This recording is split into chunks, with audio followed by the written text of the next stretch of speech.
Micah Parsons makes his return to AT&T Stadium, now as a member of the Green Bay Packers, battling their longtime rival, Dallas Cowboys.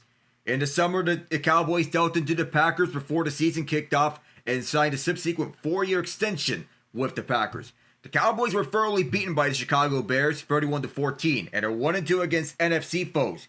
The low win coming against the New York Giants in Week 2, 40-37 in OT.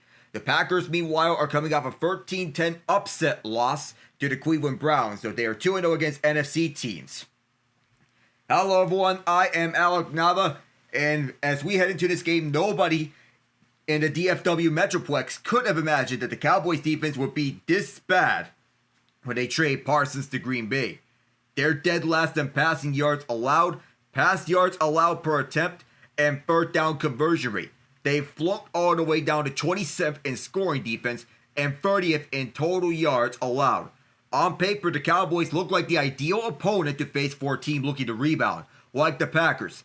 The Cowboys made Russell Wilson, who was benched this week for Jackson Dart, look like an all-pro in Week 2 and then helped the Bears bounce back from a drubbing at the hands of the Detroit Lions with a blowout win in Week 3. Winning without Parsons is hard enough, but now the Cowboys have to do it without top wideout CeeDee Lamb and two offensive linemen, Cooper Beebe, their center, and their standout rookie right guard, Tyler Booker. Last week for the Packers was an absolute stinker on offense and at special teams.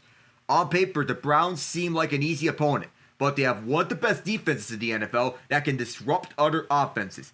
Love was sacked 4 times and hit 8 more times. The offensive line was overwhelmed and marred by injuries, and they didn't seem to make any changes to compensate for the issues. We don't know if the team was caught up in their own hype to take a lesser opponent on paper seriously, but that needs to change against Dallas. And the Packers have to play like the team that they were in the first 2 weeks of this season.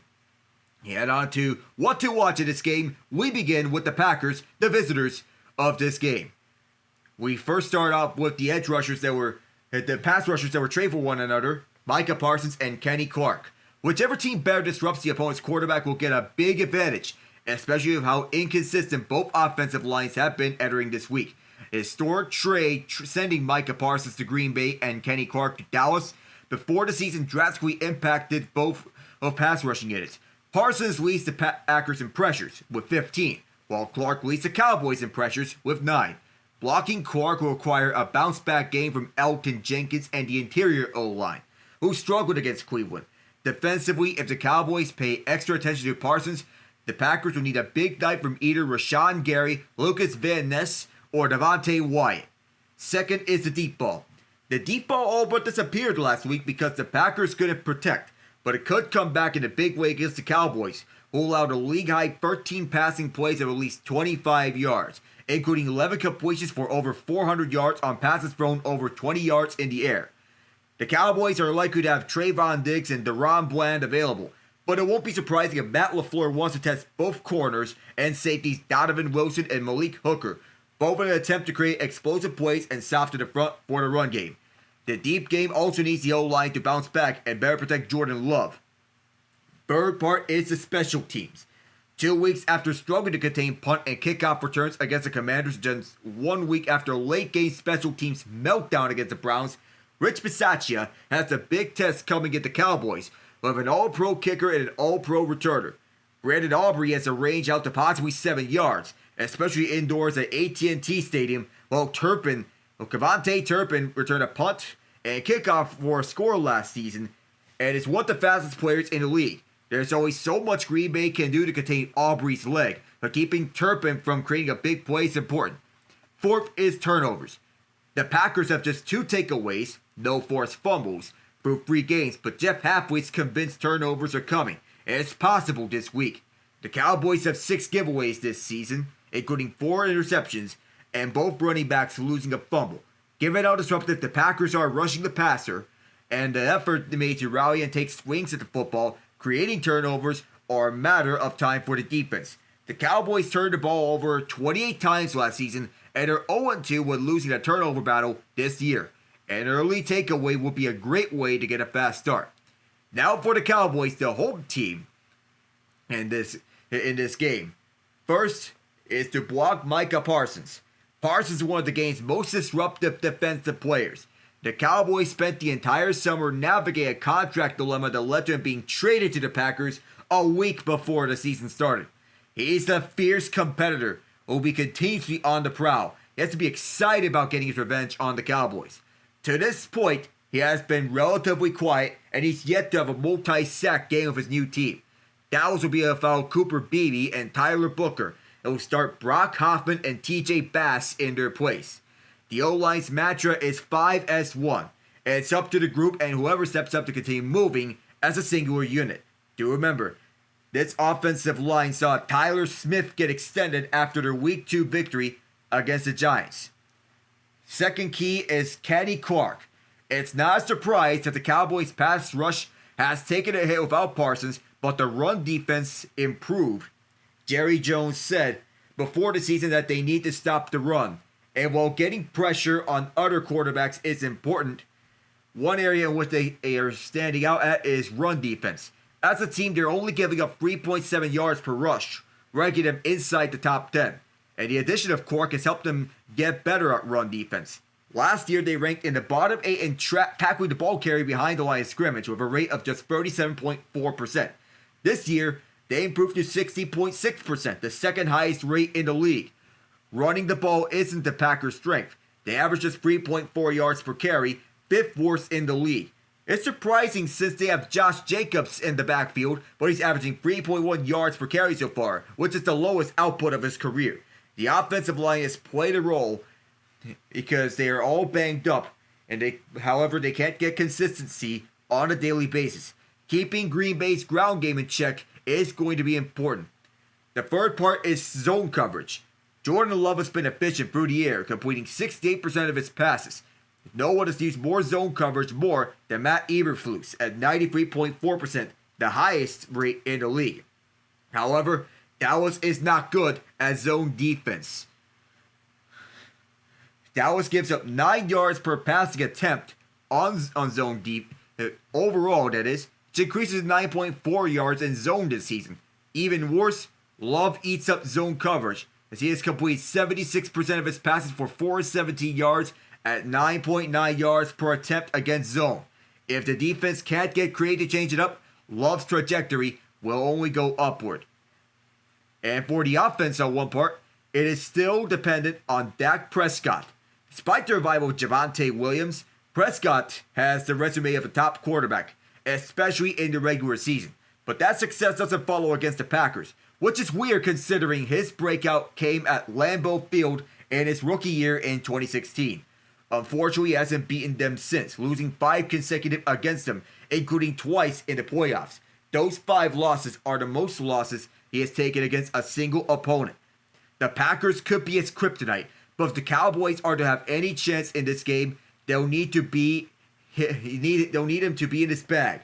Dak still has his weapons, and the offense can't wilt because they're banged up, given that they're without CeeDee Lamb. They still have Jake Ferguson, Javonte Williams, and George Pickens at their disposal, and they must find a way to be productive to get this team a chance at winning. Let's go over to our starters, beginning with the visiting Green Bay Packers. And here's their starting 11 on offense. Under center is Jordan Love. At running back is Josh Jacobs. The outside receivers are Romeo Doubs and Matthew Golden. Their first round pick at wideout. At the slot is Dontavian Wicks. The tight end is Tucker Kraft. And the offensive line from left to right, Rasheed Walker, Jordan Morgan, Elgton Jenkins, Sean Ryan, and Darian Kennard.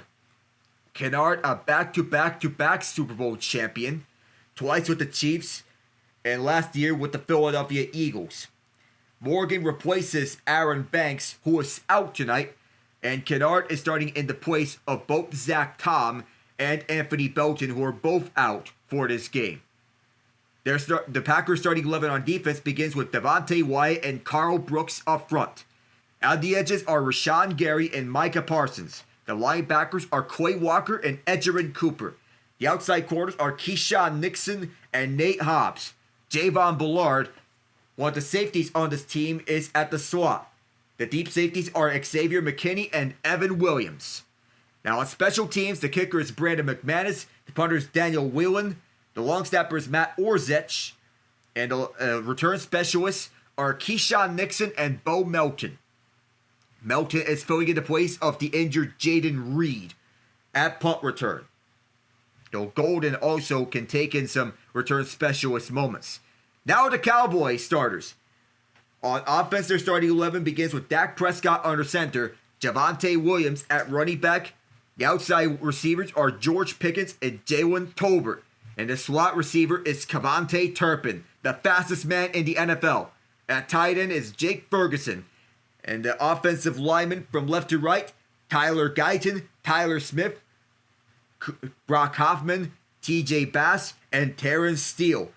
The O-line is down 2 starters, Cooper Beebe and Tyler Booker. 3 players named Tyler on this offensive line. And the Cowboys, they are without CeeDee Lamb. He is expected to be placed on the IR alongside Booker. Now on defense, they're starting 11. Up front are Kenny Clark and Osa Odigizua. The edges are Sam Williams and Dante Fowler Jr. The linebackers are Jack Sanborn and Kenneth Murray Jr. Outside corners are Trayvon Diggs and Kyer Elam. The slot corner is Deron Bland. And the deep safeties are Donovan Wilson and Malik Hooker. And for the special teams, it begins with All-Pro kicker Brandon Aubrey. The punter Brian Anger. Long snapper Trent Sieg.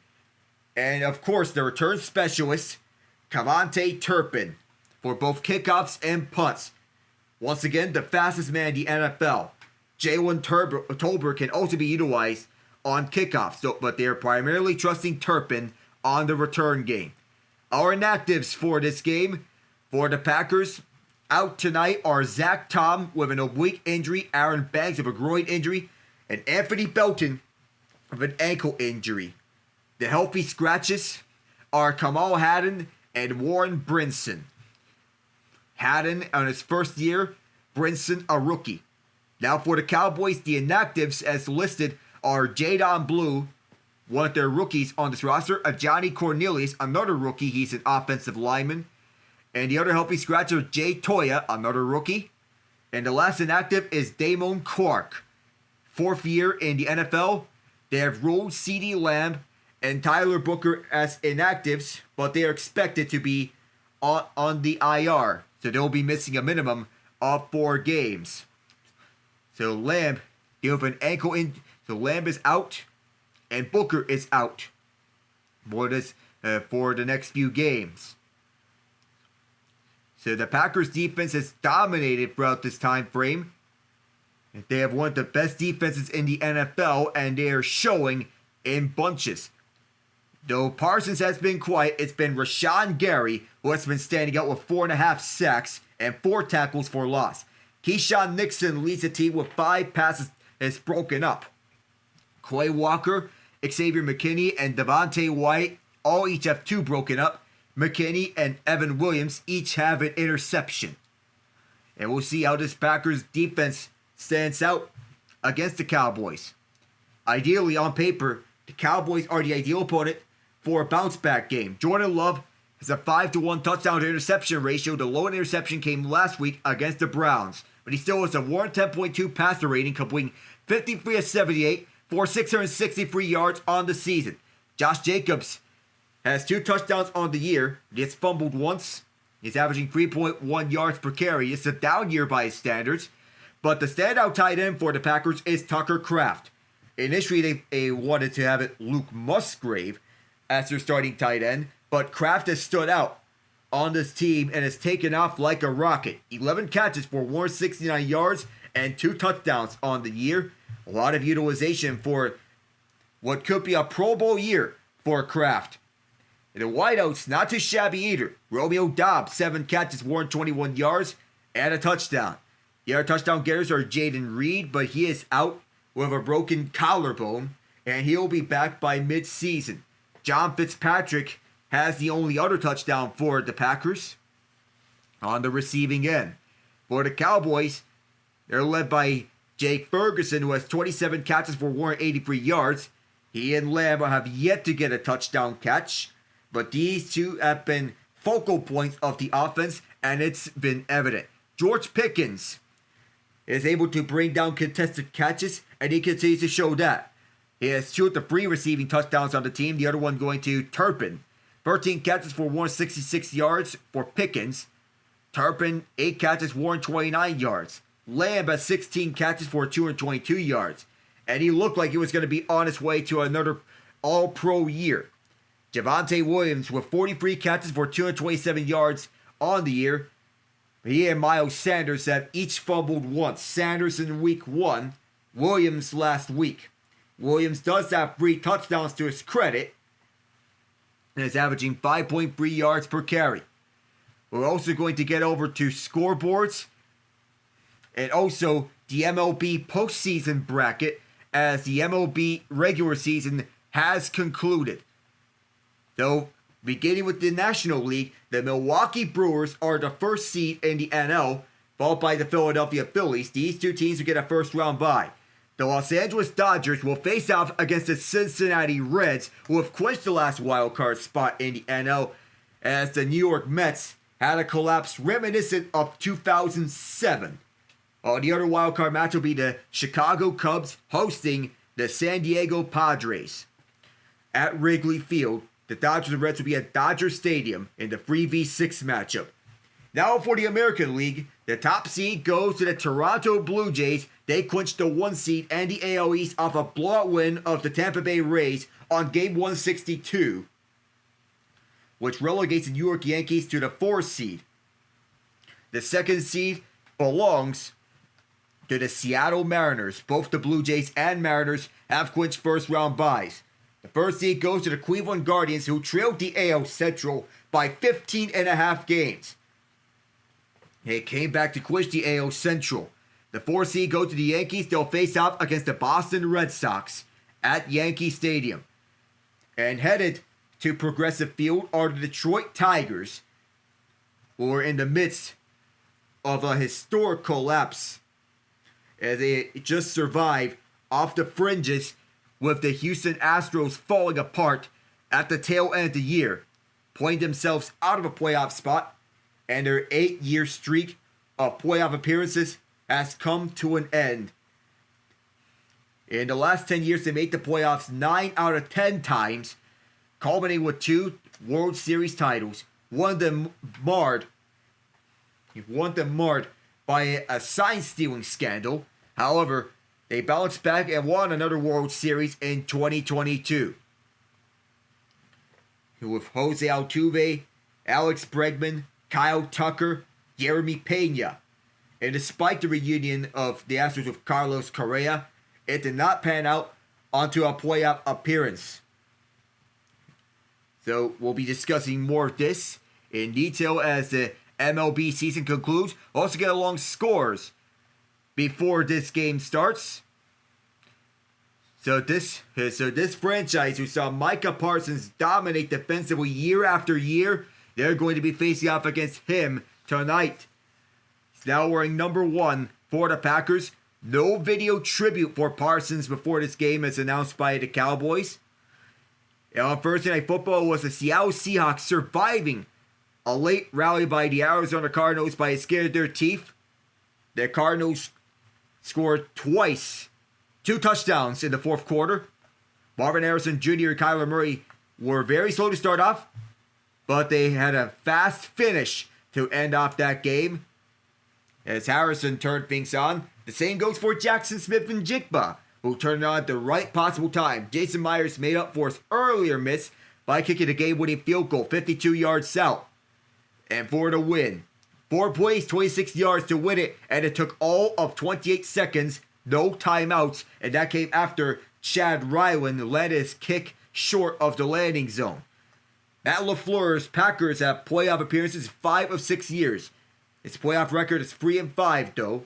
Brian Schottenheimer is his first year as the Cowboys head coach. He's been the offensive coordinator for the Cowboys the last 2 years. He previously was the offensive coordinator for the Seattle Seahawks. Dak Prescott and Micah Parsons reunited with one another before the game started. And Micah did dap up his former teammates. He's warming up on the cycle before the game starts. Dallas won the coin toss, and they will defer to the second half. So Brandon Aubrey, 5 touchbacks on 15 kickoffs. So it's a 33% touchback rate for the best kicker in the NFL. He makes 60-plus yard field goals look seamlessly easy. Back deep are Savion Williams and Bo Melton to return the opening kickoff. With the dynamic kickoff, there'll be 2 return men for each return. This much anticipated game is underway. Let's get rocking and rolling. This will be returned for the 1-yard line far side by Melton as he gets this over to about the 30-yard line. And out come the Packers to begin their first drive with Jordan Love and company. Can they get the run game going? It's been uncharacteristically off, and that is especially counting for the fact that they have Josh Jacobs with them. He usually does not start out slow. Double tight end set to begin his drive. They'll have Kraft and Musgrave out there. Musgrave was born in Pittsburgh, Pennsylvania, but moved to Oregon to play high school football and college football. Elton Jenkins is the center. He can play all 3 positions on the offensive line. Motioning left is Musgrave. The first play is a pass. Love swings it for Jacobs. Jacobs stiff arms a man. That is Kyer Elam who got the receiving end of the stiff arm from Jacobs, and he gets about 6 yards out of that opening play. Last week, Love was 18-25 for 183 yards, has a touchdown and a pick. The 5 sacks he took were tied for the most in his career. At one time, one of his offensive linemen told him to run as Myles Garrett was chasing him down. That's how dominant Garrett is. Arguably the best pass rusher in the NFL. Some can say Parsons, some can say him, some can say TJ Watt. Lots of yardage here. On this negative yardage play, Odigizua was there to crowd Jacobs up. That'll be 2 yards. This Cowboys run defense did improve, and Jerry Jones did stay true to his word when he said they need to improve the run defense. Pass defense has been a negative, though, and they need to find ways to shut down the Packers through the air. Odigizua, 97 in white. The Packers are wearing their home uniforms. The Cowboys typically like to go with their road uniforms. It's actually going to be marked as a loss of 3. Lob on 3rd and 9. Clean pocket. Now he airs it out. Deep to left field. And Golden holds it in. Deep into the 22-yard line. And the Packers are going to get out the lassos. The big play, as much anticipated when going up against this Cowboy defense. Jordan Love sees Golden open, and that's a connection that Packer faithful was hoping for when he was drafted in the first round, as he beats his man down deep, going one-on-one. The Cowboys, they went zone defense. They run zone defense more than anyone else in the league, and it's usually backfired. Love dumps it out for Fitzpatrick. Gets 6. Or that is actually Kraft, the starting tight end. Fitzpatrick is the 3rd tight end out of the play, but the connection automatic between Love and Golden. The pass rushers have been subpar for the Cowboys. 13 completions allowed of 25-plus yards, 5 touchdowns, both the most in the NFL. Matt Eberflus, in his first year as the Cowboys as their defensive coordinator, he was the Bears head coach the last 3 years. Fired mid-season last year. Thomas Brown was the interim head coach. Now he is an offensive assistant with the New England Patriots. Loss of 1. And once again, the Cowboys get to him. Donovan Iziraku, the rookie 2nd-round draft choice of the Cowboys, who they took out of Boston College, the same college that Luke Kuechly and Zay Flowers went to. The speed of Iziraku, 41 in white. He was a 2nd-round pick, and this young and hungry run defense stepping up. The most definitely you would anticipate that the Packers would go to the air here on 3rd and 5. It's a 3rd and medium situation. Motioning right is Dobbs all the way to the right. 2 left and 2 right here on the shotgun set. Love running out of time, dumps it out for Kraft. Kraft gets the first down, and he's not thinking first down. He's thinking touchdown. This is going to be unbelievably close. It's going to be stopped a foot short.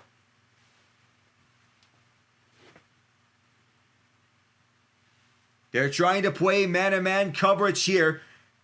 And here the Packers are going hurry up. The Cowboys do get their 12th defender off the field. And now somebody moved up front. False start. It's a false start. That is Sean Ryan, the right guard out of UCLA. The penalty called by Ron Torbert, who was the referee in Super Bowl 59 and Super Bowl 56. So it'll be first and goal for the 5.5-yard line. Ron Torbert, a referee, Barry Anderson, our umpire, Frank LeBlanc, down judge, Brian Boligny, line judge, Ryan Dixon, field judge, Keith Washington, side judge, Courtney Brown, back judge, Kevin Stein, replay official, Marty Abezian, it's the replay assistant.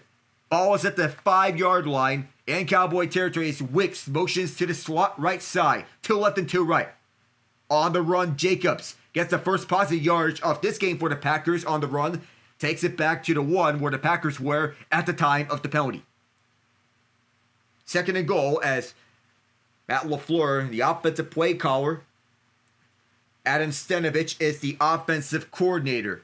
He took over once Nathaniel Hackett left. And this Packer offense improved with Love and Stenavich compared to the last year of Aaron Rodgers. The 9 offensive line combinations last year, tied for the fewest in the NFL. The 10 this year so far are the most in the NFL. That was 3 yards to run. They are at the 2. Love to throw. He's looking for Dobbs. Touchdown!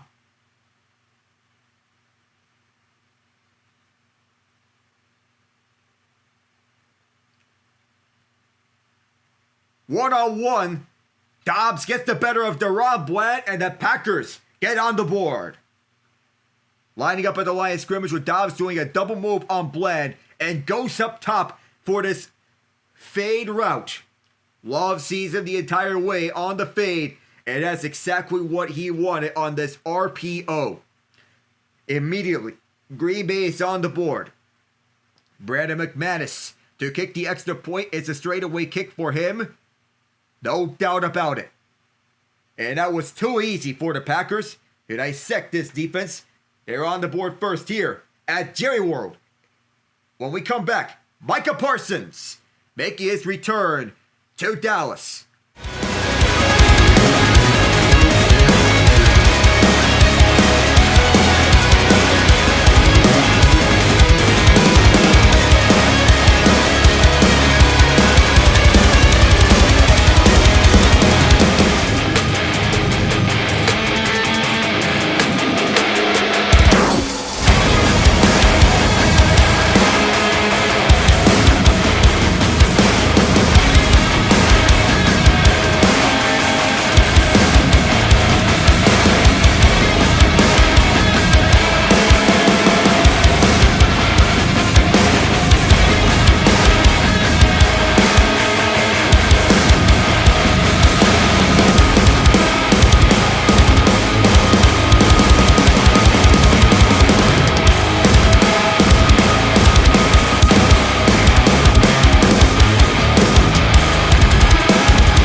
Earlier today, it was the Pittsburgh Steelers and the Minnesota Vikings at Ireland, and the Steelers squeaked it out as they survive a late rally by the Vikings. Xavier Scott and Jalen Naylor with late touchdowns, but it was Kenneth Gainwell who led the way in the absence of Jalen Warren, who led the ground game. McManus kicks it off, and will this be returned by the Cowboys? Yes, it will.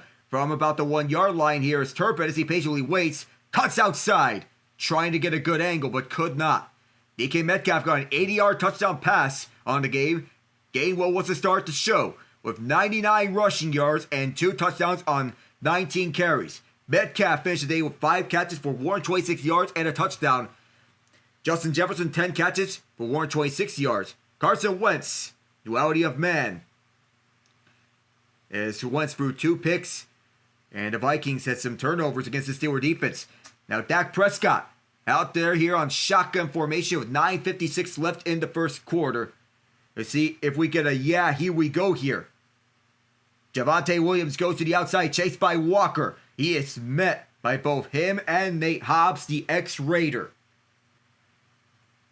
Clay Walker, one of the many Georgia Bulldogs on this Packer defense.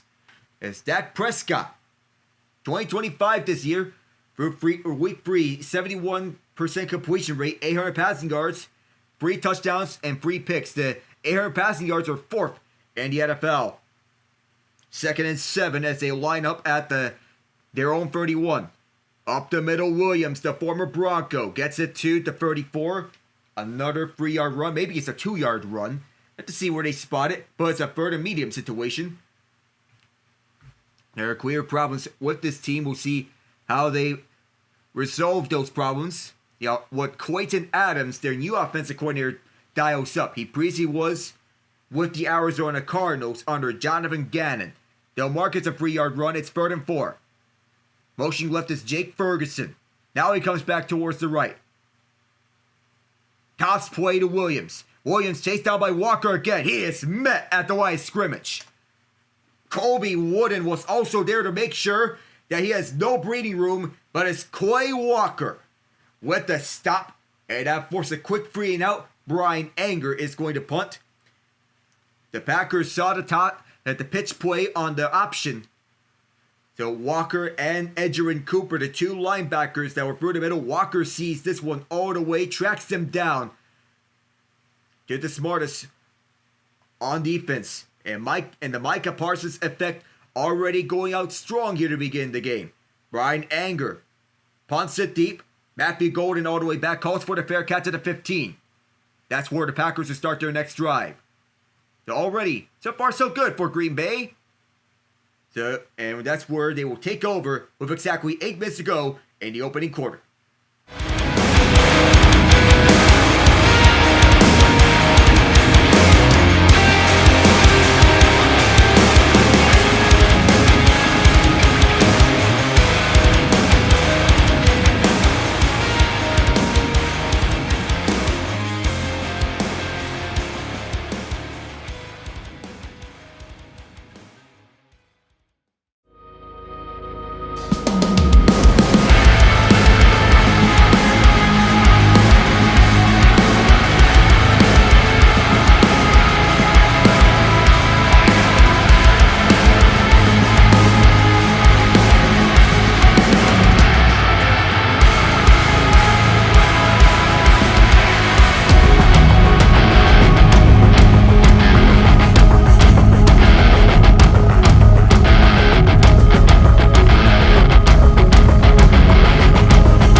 Packers taking over right after forcing that free and out.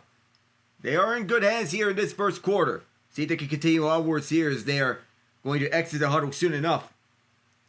It's been a wild first few weeks. Chiefs finally scored 30-plus points in a regular season game for the first time in 2 seasons. Golden motions all the way to the right. He's staying out there after that punt return. Love keeps it on the play fake. Now goes towards the first down marker. Dobbs to the 31-yard line at 16 yards as he was wrapped up by Sanborn.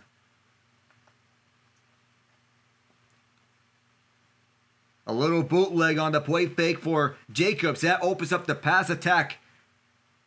It's the Cowboys that were all caught in the wrong direction. Love threads the needle to Dobbs as he cuts it upfield to get the extra yardage after catching at exactly the first down marker. Wrapped up by Sanborn. Love has completed all 6 of his passes for 90 yards and a touchdown. Already he's off to a good start. Then we're going to be surprised if is there the possibility that he eclipses last week's total in one half. Here's Jacobs as he runs it up the middle to the 38-yard line. That's about 7 yards for Jacobs. Right up the middle and through their guts. The defensive tackles ranking near the top from PFF. Dante Fowler Jr. among the defensive ends, also near the top. Reddy Stewart also getting more looks here at corner.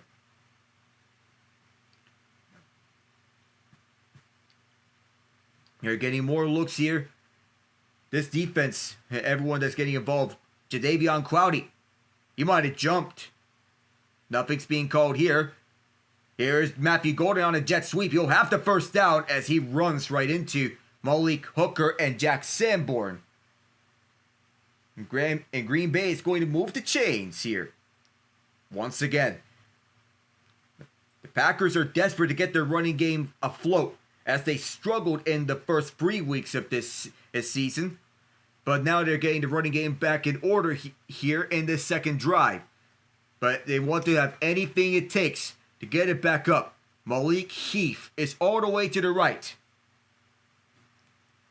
At halftime, there will be the announcement of who will be headlining the Super Bowl halftime show. Another play fake. Love, a dart, completes it at the 40 in Cowboy territory to Dobbs.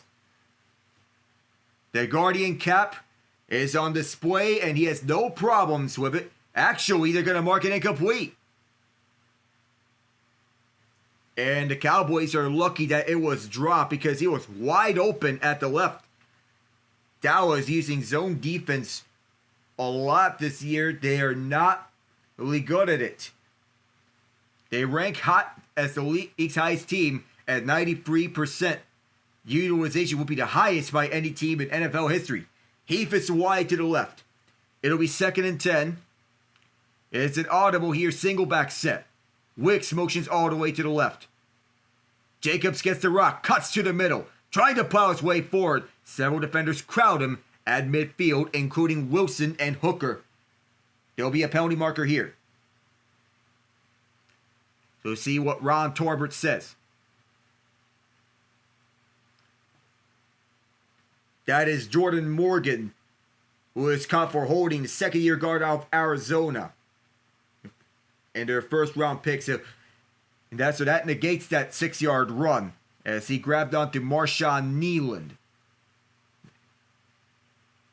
So everyone on the team has been playing right tackle, but that is not good for Morgan to grab a hold of Neeland right near the collar.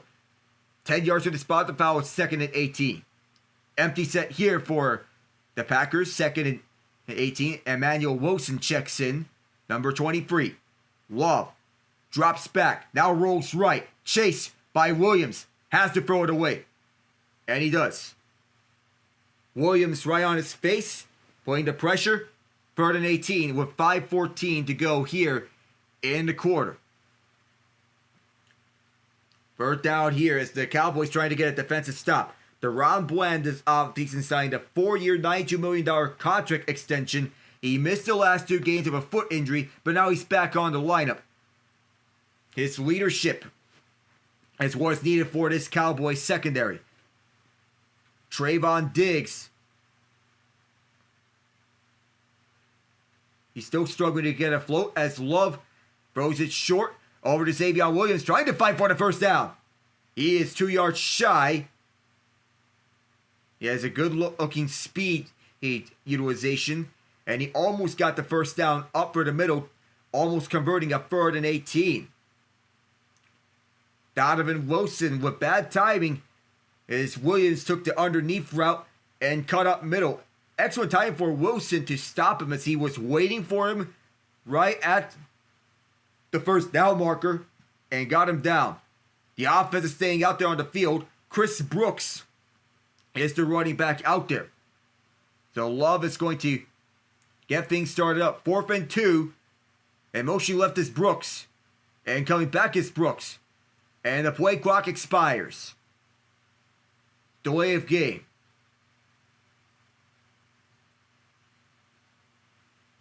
The Packers tried to get the Cowboys to jump.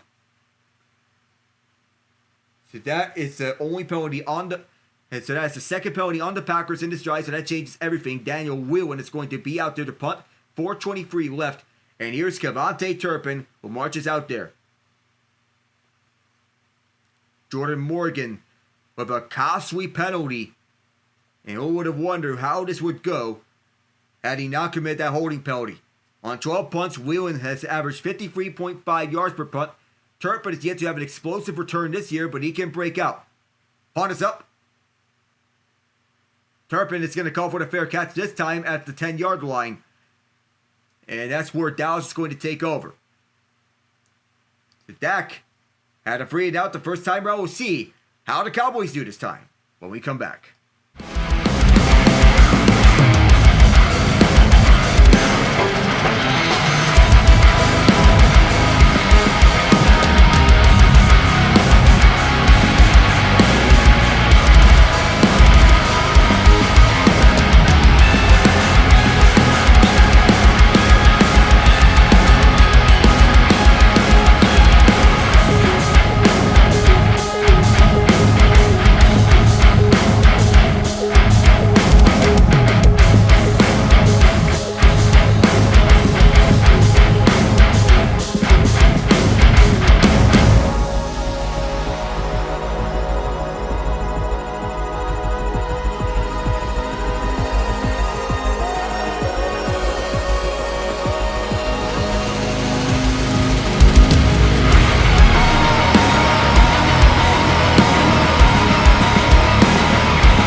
Dallas begins at the 10-yard line, needing an answer because so far it's been the defense getting gashed. Never mind, they're starting for the 11-yard line. That's where Turpin made the fair catch signal. And here's Prescott on the play fake, rolling out right, dumping out for Ferguson. Lunges ahead to get 7 yards on his catch. Right on this Green Bay defense, which has been so good for 3 weeks. It's been the star of the show. And Micah Parsons has been rather quiet in the first 3 weeks for standards. Yet to have a multi-sack game with the Packers. So far, so good, as he is opening up holes for the other edge rushers. That includes Rashawn Gary. 4.5 sacks to start of the year, an explosive start. Gary is right opposite the right tackle, Terrence Steele. Prescott, here comes Parsons. Prescott gets rid of it quickly and gets the first down catch by Javonte Williams. He was close. He was right on the other side, the first down marker, and he got across, and Parsons almost had one right on Prescott as he beat out the left tackle, Tyler Guyton. And that's what Dak is going to be up against throughout this game. And Guyton almost held Parsons. Yeah, he let go at the last moment. At the 22, motioning right is Jalen Tolbert. Here's Williams up the middle. He gets met, but carries along several Packers defenders to about 4 or 5 yards here. Isaiah McDuffie being one of them. Kingsley Enagbari being the other rusher that was there. Dak completing 71% of his passes through week 3 this season, which is a career high, but he's averaging 6.3 yards per pass, a career low at this point of his career. There's two sides of the same coin. It'll be 2nd and 5 for the Cowboys. Audible here, trips right, 1 left, shotgun set for Dallas. Motioning left is Tolbert. There's a blitzer on the play. I believe that's Xavier McKinney. Prescott rolls out and then stays in the pocket. Airs this through the middle. Broken up by Nixon. He came across and cut the route that Turpin was running through. Turpin was filling in the place of the injured CeeDee Lamb. As Turpin, who tried to shift left, but Nixon was not bothered. He got a hand on it and deflected it, so as to prevent Turpin from getting the catch. Turpin complaining about pass interference as he was held, but there was no argument there as Nixon was looking at the ball the entire way. Lamb is the Pro Bowl selection each of his last 4 seasons.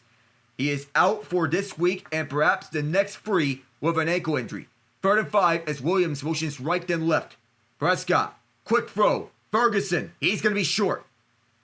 He cannot get there. He was wrapped up instantly by Nate Hobbs, and the Packers make a 3rd down stand.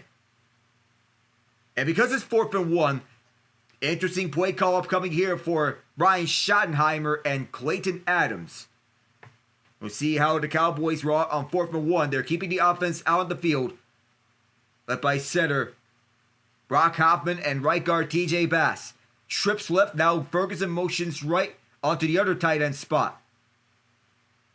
They're going to get a whistle here. It's going to be a timeout by the Packers. 1:31 left in the opening quarter.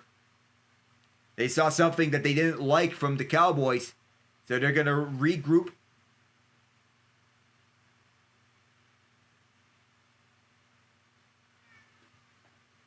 And at the first sight that I was going for on 4th and 1, Micah Parsons was coming off the field, and if this Cowboy snapped the ball, he would have been caught as the 12th man on the field.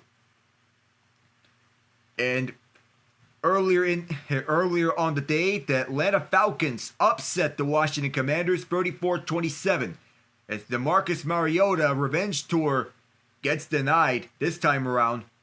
Though Mariota did have 2 touchdown passes, one to Deebo Samuel. He was picked off once, the other to Luke McCaffrey. 4th and 1. Ferguson motions right again, to the right of Terrence Steele. Audible called here with 10 seconds on the play clock. Turpin on a stack formation left with Pickens. Now Turpin motions right in the swat, trying to get the Packers to jump, and there is no jump here. It's been becoming a constant thing here. It's going to be a delay of game penalty. They're going to send Anger out onto the field. They wanted to get somebody just to jump, but nobody was willing to fight here. So Golden's going to come out as the punt returner again to receive this kick from Brian Anger. 9 punts, 47.9 yards per punt on average. Golden's been filling in for the injured Jaden Reed to less than stellar results on punt return duties. We'll have to take an eye on this big scoreboard here at AT&T Stadium. And Golden, and this was bounced up, and Golden running away from right to left. Is he going to get anything? Yes, he will. He gets away from one defender as he runs it to his sideline with 1:18 to go. Good field position drive for the Packers last time, but they came up empty-handed. We'll see what they do here on this next drive. We'll be back.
When speaking of that Falcons-Commanders game, Bijan Robinson totaled 181 scrimmage yards, 75 rushing, 106 receiving. Drake London had 110 receiving yards and a touchdown. Kyle Pitts, 5 catches, 70 yards, and a touchdown. The ground game had 128 rushing yards total, 51 from Tyler Algier, and Penix with 313 yards as the drive begins. On to the left is Emmanuel Wilson, past midfield, and near the Cowboys' 40. He's pulling down people with him. And on this gain, so far so good as Wilson, so Love got the ball onto the outside, setting up the screen pass left. Good blocking from Elton Jenkins and Sean Ryan, the center and the right guard, as they all set up Wilson on the opposite side to take care of that screen, pulling out the pocket and getting things to go. Love complete 8 of his 10 passes, 131 yards, and a touchdown. 2 receivers left, pistol set, Wilson still in the game. Wilson brings it up forward, up the middle, and 6 yards on this carry. And it's not like Washington it's bad either, as it was an everybody eats type of offense. Deebo Samuel, 72 receiving yards, and a touchdown to go with it. But the time of possession is what was the stark contrast. Still 7-0 Packers here, 2nd and 5. And this will end the first quarter as no play is being ran. Green Bay still has the ball. They'll begin it with the second quarter with it. 2nd and 5 when we return here from Jerry World.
The Bills beat the Saints 31-19 earlier today.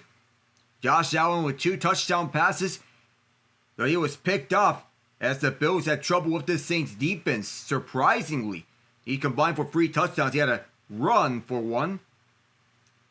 James Cook ran for 117 yards on 22 carries, which helped the Bills out. On the pistol set, here is Wilson, as he is met by several defenders, including Trayvon Diggs and Kenny Clark, the ex-Packer, who is sent the other way in the Micah Parsons trade. 131 yards were the most for Packers in the first quarter. Packers quarterback in the first quarter, as this is a hurry-up offense, as Love airs this towards the right, and was this intercepted by Diggs? Yes! However, there's a flag on the far side of the field. The players are getting off. We're checking the marker. Some of the offensive linemen are staying around to check out what the flag is for. Is there going to be a block? If it stands, Diggs has the interception. Let's see if the Cowboys were able to get 12 men off the field. Yeah, they did not. It's a free play. So wipe this interception off. It's a free play. Ron Torbert has just confirmed it. There was a 12th man on the field. It's a free play for the Packers. They'll get a first down as a result. It's not an automatic first down, but even though Diggs had the interception, wipe it off. It did not happen. Jordan Love took advantage of the 12th player running towards the Cowboys sideline. And they do look around. And he knew that there was a 12th defender. And he wanted to take advantage of that. Savion Williams slided to the right of Jordan Love. Tucker Kraft motions right. It's a handoff to Williams. Williams trying to find some running room, but cannot have any. Just 1 yard as he's tried to spin away from Jadeveon Clowney. And Kenneth Murray Jr. Jordan Love has been terrific in the years he has been a starting quarterback, and he's gotten better every passing year. When he was selected in the first round, people have said it was a questionable selection, but knowing that he was taken under the tutelage of Aaron Rodgers, it's all paying out. 2nd and 8, as Love is going back to pass. Up the right, and it's Luke Musgrave. A 5-yard catch. He'll be 3rd and 3. That's his 4th catch of this season, Musgrave. So Brett Favre is at the Packers sideline as everyone's getting set for 3rd down. That's the 9th completion by Love on the game on his 11th attempt. As they are lining up on a shotgun set, 3rd and a long 2. It can be treated as 3rd and 3. 2 left and 2 right. It's a run for Jacobs. Gets the first down. Shifting tacklers. And just gets enough. Needed 3. He got 3. Made a man miss on the defensive line. And that's the shiftiness of Josh Jacobs that he can show at the best, with Kenneth Murray and Jack Sanborn crossing up on the inside zone split. Jacobs takes it up the middle as with the hole created on that side. Detroit Lions dismantled the Cleveland Browns 34-10. One of those touchdowns included a Khalif Freeman punt return touchdown. Still at 7-0 Packers as they're on the edge of the red zone. Empty set for Love. Cowboys rushing 4. Chase left and gets it out for Kraft, who goes up and over at the 16. Flag down. The protection was breaking down, and that's where the flag came out. We'll see what the call is from Ron Torbert. That is the right tackle, Darian Kennard, getting called for the hold. 4 different players playing the right tackle position. And it's been having mixed results.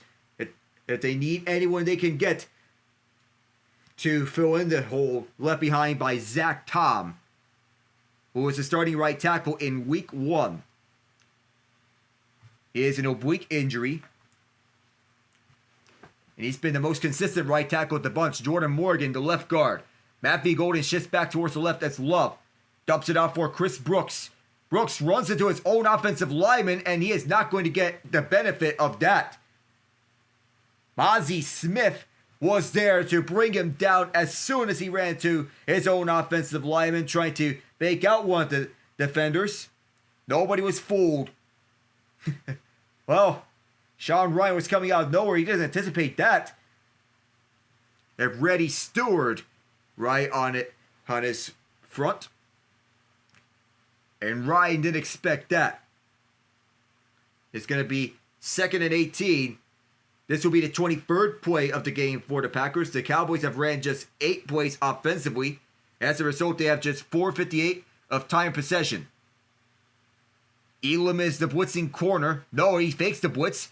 Love escapes the rush. He's going to send this to Jacobs, who has some blockers. Jacobs down the far sideline. First down and more. Is he in? He gets ran out shy of the touchdown, with Trayvon Diggs saving one. First and goal inside the 5. What a play by Jordan Love to escape the pressure to set up Jacobs. The throw was high, but he set him up nicely. He was just a yard shy of the touchdown, with Trayvon Diggs saving it as he got into outside the pylon. Diggs was to run tumbling over it. It was a lateral pass by Love. It is a rush for 21 by Jacobs. 7 rushes, 41 yards for the former Las Vegas Raider. Wicks in motion, first and goal. Love to throw again. Dobbs again. Touchdown number 2. Oh, where art thou, Romeo? You'll find him over at the end zone. That is his favorite spot. That's one of the best moves out the line of scrimmage. He caught the first touchdown pass on a fade route. This one's a slant route. 1-on-1 of Elam, as Dobbs easily beat him out on the slant with the fake move to the outside as he went inside on the slant. The extra point for McManus. That's blocked! And it's going to be returned back all the way, and in the clear is Marquise Bell. See you later.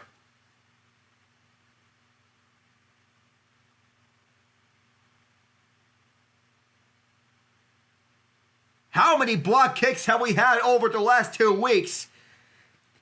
Well, it looks like there's been so much to count. About 8 or 9 by this point. And that was blocked by Juanye Thomas and scooped up by Bell. The 2 safeties combined for the blocked extra point return, 2-point conversion. We'll be back from Jerry World in a moment.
of the most famous games of this rivalry includes the Ice Bowl.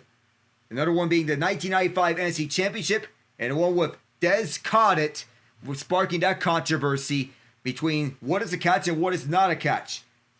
Followed up by 2016, Dak Prescott's rookie year, what proved to be Tony Romo's final season in the NFL, this time as a backup, as he did not play because of injury.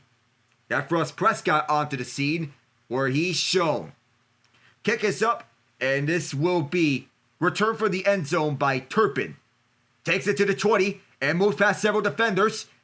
Back to the 29, where he is pushed backwards. He was trying to fight his way for more yardage. A flag is down, however, on the return.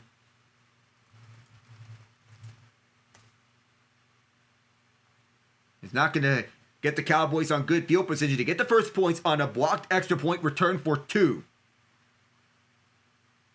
Micah Parsons getting back on as we speak. The officials are sorting things out for this moment. Barry Anderson and Ron Torbert pointing towards the Packers. And what the assumption is, they're trying to point the spot at the foul. So it looked like it's Brevin Spanford. Are they going to call it a hold on Spanford? Yeah, I believe they are. It's going to be the Cowboys being on the receiving end.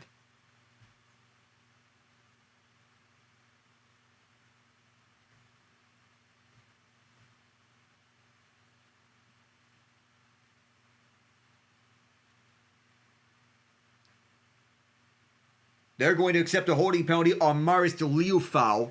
The other penalty was on Marquise Bell, so Brevin Spanford, you're off the hook.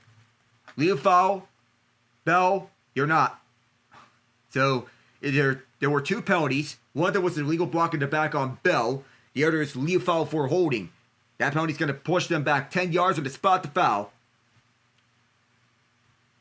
So now the Cowboys are going. They still have their backs against the wall. See how they fare here in this highly anticipated game. They're now starting at the 12-yard line. The penalty was at the 22. Hunter Lewicki is the fullback. He is being utilized for seemingly the first time. Miles Sanders goes outside left and singing the entire way were Evan Williams and Nate Hobbs. Hobbs used to be the slot corner for the Raiders. Now he moved over to the outside full time with Javon Bullard moving to the slot. Stepping up from the safety position, Evan Williams is the other deep safety. 3 yards for Sanders. It is 2nd and 7. Motioning left is Tolbert. He's still at the right.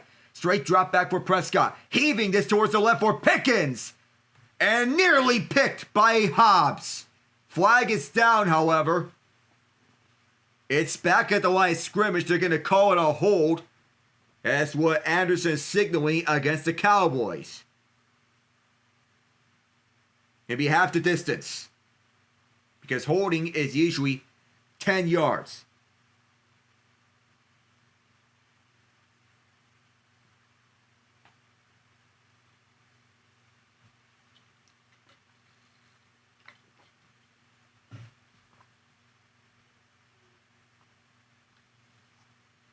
So there was some confusion as to whether the Packers were going to accept or decline the penalty. The penalty is declined. After they initially accepted it, the penalty's on Tyler Smith for holding, but because the pass was incomplete, they decided not to accept the penalty and have the Cowboys face third down. They are confident in this defense to step up in this occasion. 9:54 left in the second. Things are heavy over the inside. Packers send the house after Prescott. Gets rid of it quickly. And jumping up is Turpin. Flag down, however, as he juked out Nixon, and there is a skirmish after the matter of fact. There is the penalty at the line of scrimmage again. In the speed of Cavante Turpin factoring in this time, we'll see the call from Ron Torbert.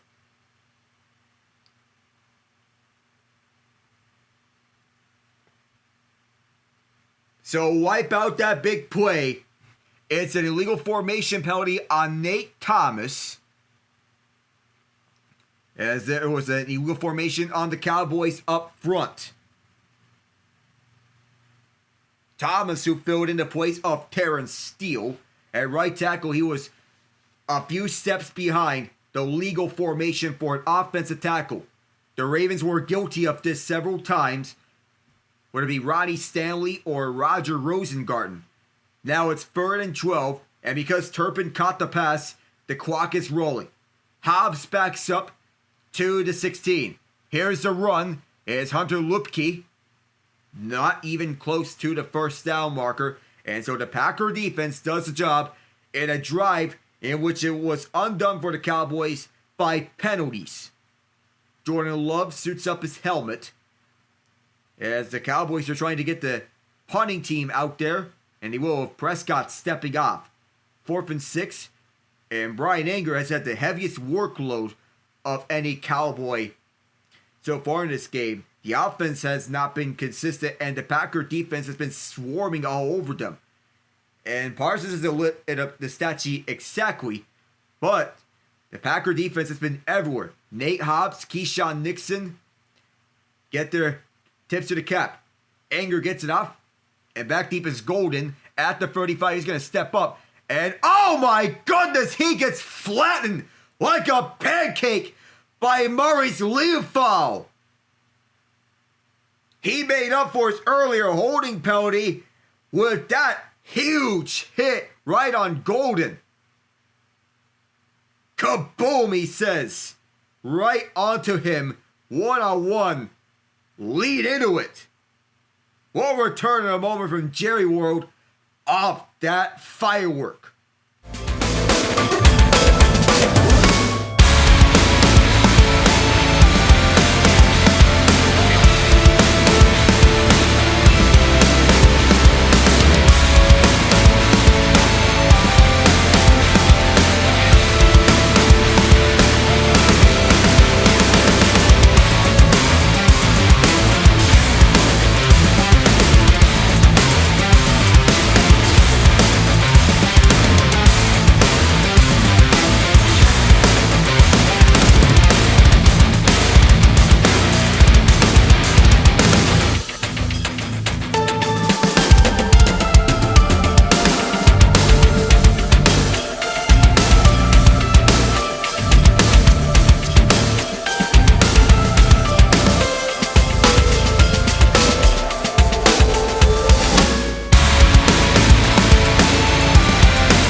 So about that Lions-Browns game, it was the ground game that's been the highlight.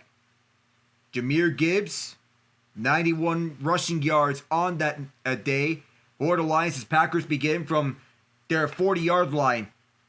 Here's Jacobs. He runs into a defender and his own lineman. Jack Sanborn was there, but Jordan Love has been efficient at throwing the ball. He's been pressured on 1 of 14 dropbacks entering this drive. Just one dropback. He actually had pressure coming to him, and that was Sam Williams who rushed him to the right. When not facing pressure, he's 12 of 13 for 167 yards and 2 touchdowns. And he's been outstanding. Second and 8 after the 2-yard run by Jacobs. Golden He gets the ball his way, and he just can't escape. And he's turning it into a disaster. Between this and that flattening on the punt, as there's a flag down, between this and him getting flat on the punt return, I don't know which one is worse. Yikes. That was not good.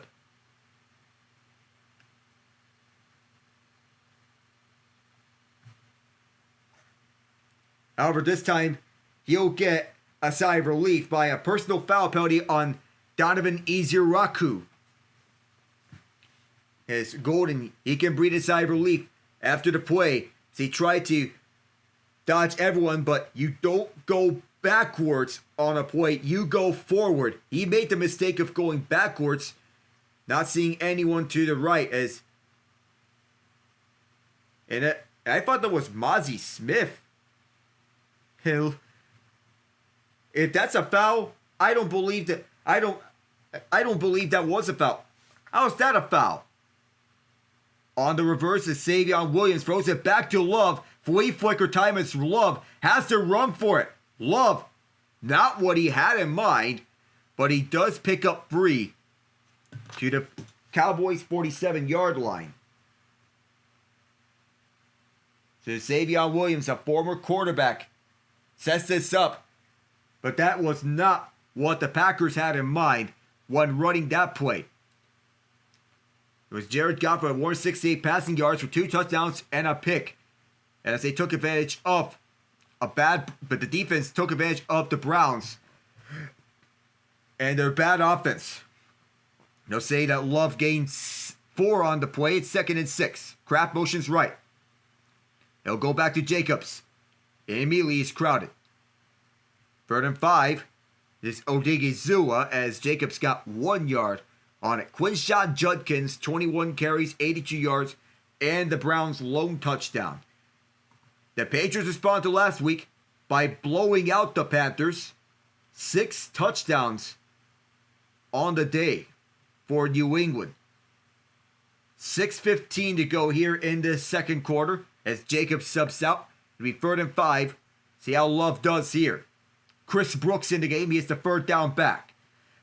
Former Miami Dolphin as the Cowboys send 5. Now it's 4. Love airs it out towards the left for Wicks, and he overthrows it several feet, and there is an injured Cowboy who is hopping onto the Dallas sideline. That is Malik Hooker, who is getting helped by his staff, and it does not look good. Needs to have tweaked something.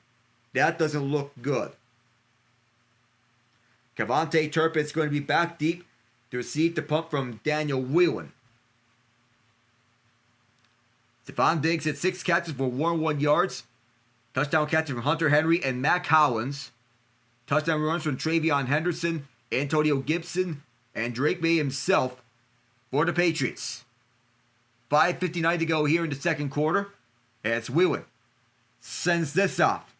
Turpin's back.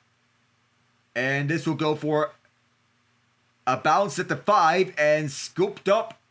And Inagbare does a good job not to step onto the end zone. Excellent special teams coverage by Green Bay to pin Dallas deep with 5:50 to go in the second quarter. We'll return in a moment.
add to that game between the Patriots and Panthers, the other touchdown was a punt return touchdown from Marcus Jones. It's been chaotic for special teams one way or another. The Giants pull off an upset win over the Chargers, but it's a Pyrrhic victory as they lose Malik Neighbors for the year to a torn ACL as Prescott goes to George Pickens for the first down. The first connection between these two, already there on the same page. First down at the 19-yard line as Jackson Dart shied his debut, but he had to lead the game to an injury. 13-20 for one touchdown, 111 passing yards. The Giants defense picked off Justin Herbert twice at MetLife. It was the trap game that the Chargers fell for. 21-18 the final. As motioning left towards the fullback spot is Lewicki and the shotgun set. Prescott's going to throw. Swings it out right for Sanders. Lewicki to block. Sanders jeeks out a man and gets 8 yards out of this one, with Quay Walker shadowing him. 5 minutes left here on the opening quarter. The Philadelphia Eagles hold off a comeback attempt from the Tampa Bay Buccaneers and improve to 4-0. A fake tush push, and the special teams help the Eagles beat the Bucs and stay undefeated. Chase McLaughlin made a 65-yard field goal in that game. That's tied for the second longest field goal all time. Javonte Williams gets the rock and gets the first down. 5 yards as Jake Ferguson. There's a pushing and shoving match over at the far sideline. A flag is out. And it looks like Malik Hooker's getting taken to the locker room with one of the medical trainers. And because the Packers and Cowboys are rivals, there's going to be pushing and shoving. These two teams do not like each other. We'll check the penalty here. There was a penalty marker from Ron Torbert. He's discussing with umpire Barry Anderson. And the field judge, Ryan Dixon.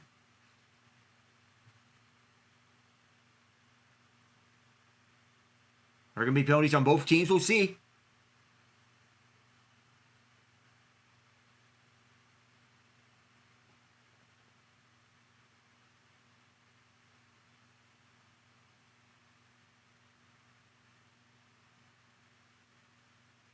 The two penalties offset each other.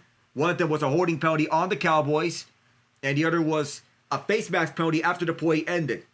And because these fouls offset, we'll have to replay the down. It'll be 2nd and 1 as Nixon is going to be out there again. He was the one that grabbed the face mask of one of the Cowboys after that play ended. His will be a weak side eye set for the Cowboys with Lipke going to the left. Turpin motions left. Up the middle, Williams, first down. So forget about what happened in that last sequence. Cowboys start afresh and get the first down here.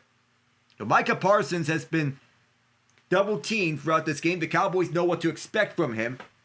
Quay Walker has been giving him ample support. Parsons and Walker have been the standouts so far of this Packer defense, as at this game it was Walker.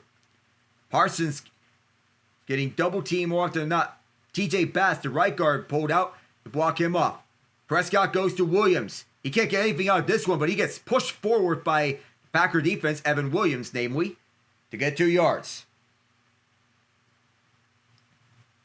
Williams spent his first 4 years at Denver. He was electric his rookie year, but ever since he has fallen off every season with the Broncos. But now he's got back in stride with the Cowboys. 3 touchdowns so far on the ground, tied for 3rd in the league.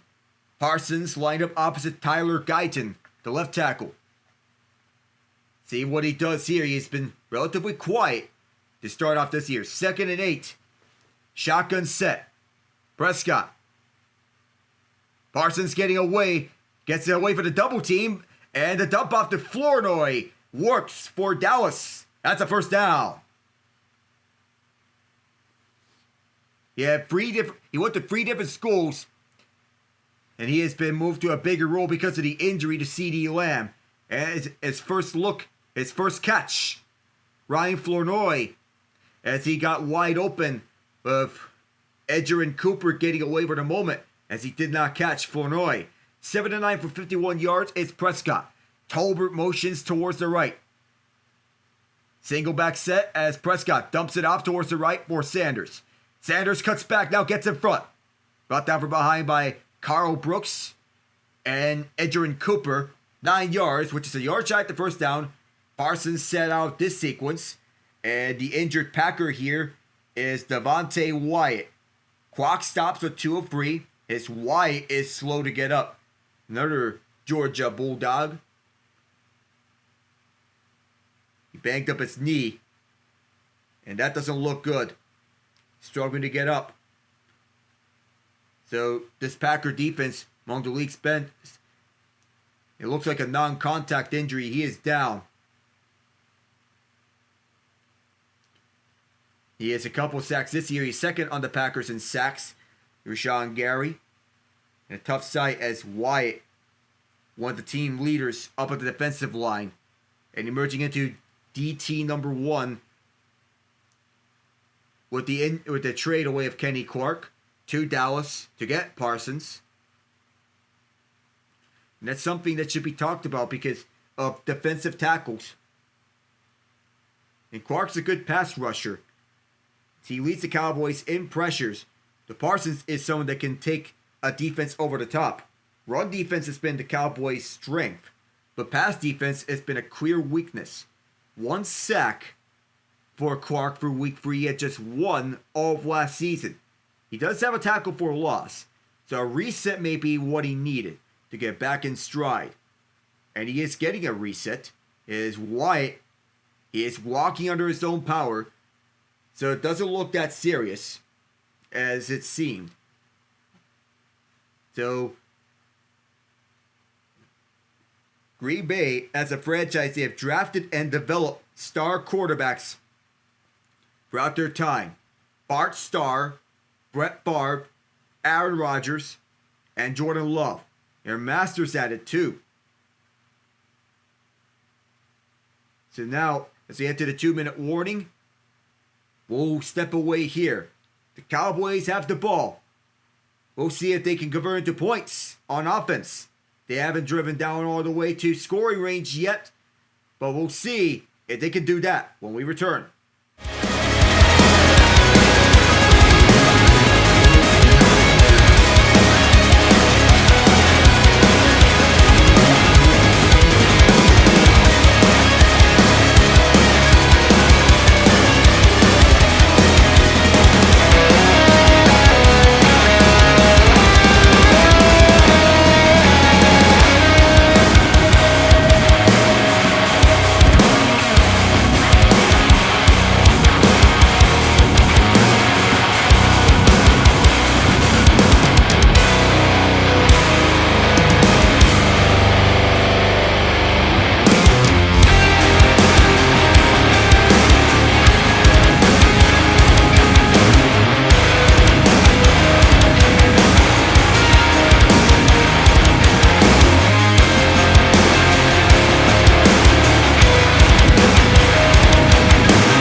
At halftime, go over the rest of the scores that an announcement of who will lead the Super Bowl 60 halftime show and the MLB playoff field.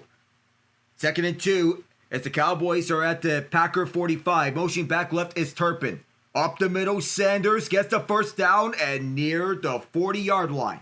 Brought down from behind as they're all trying to pick everything up from the pile. No coaches' challenges are allowed in the last 2 minutes of play.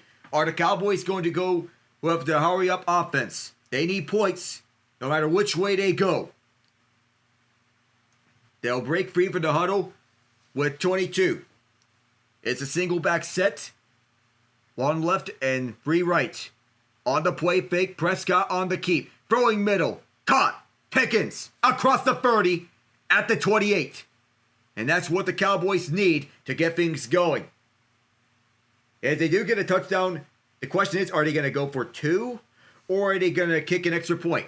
Prescott is 6 for 6, 55 yards on this drive. He's been perfect. Pickens wide to the left. He likes to go on the outside and get some contested catches. 1 minute to go here on this half as Lupke motions to the fullback position. Chances are this could be a run. No, it's going to be a pass. Prescott airs this towards Pickens for a big gain, and he got it! Remarkable! George Pickens with another big grab in contested coverage.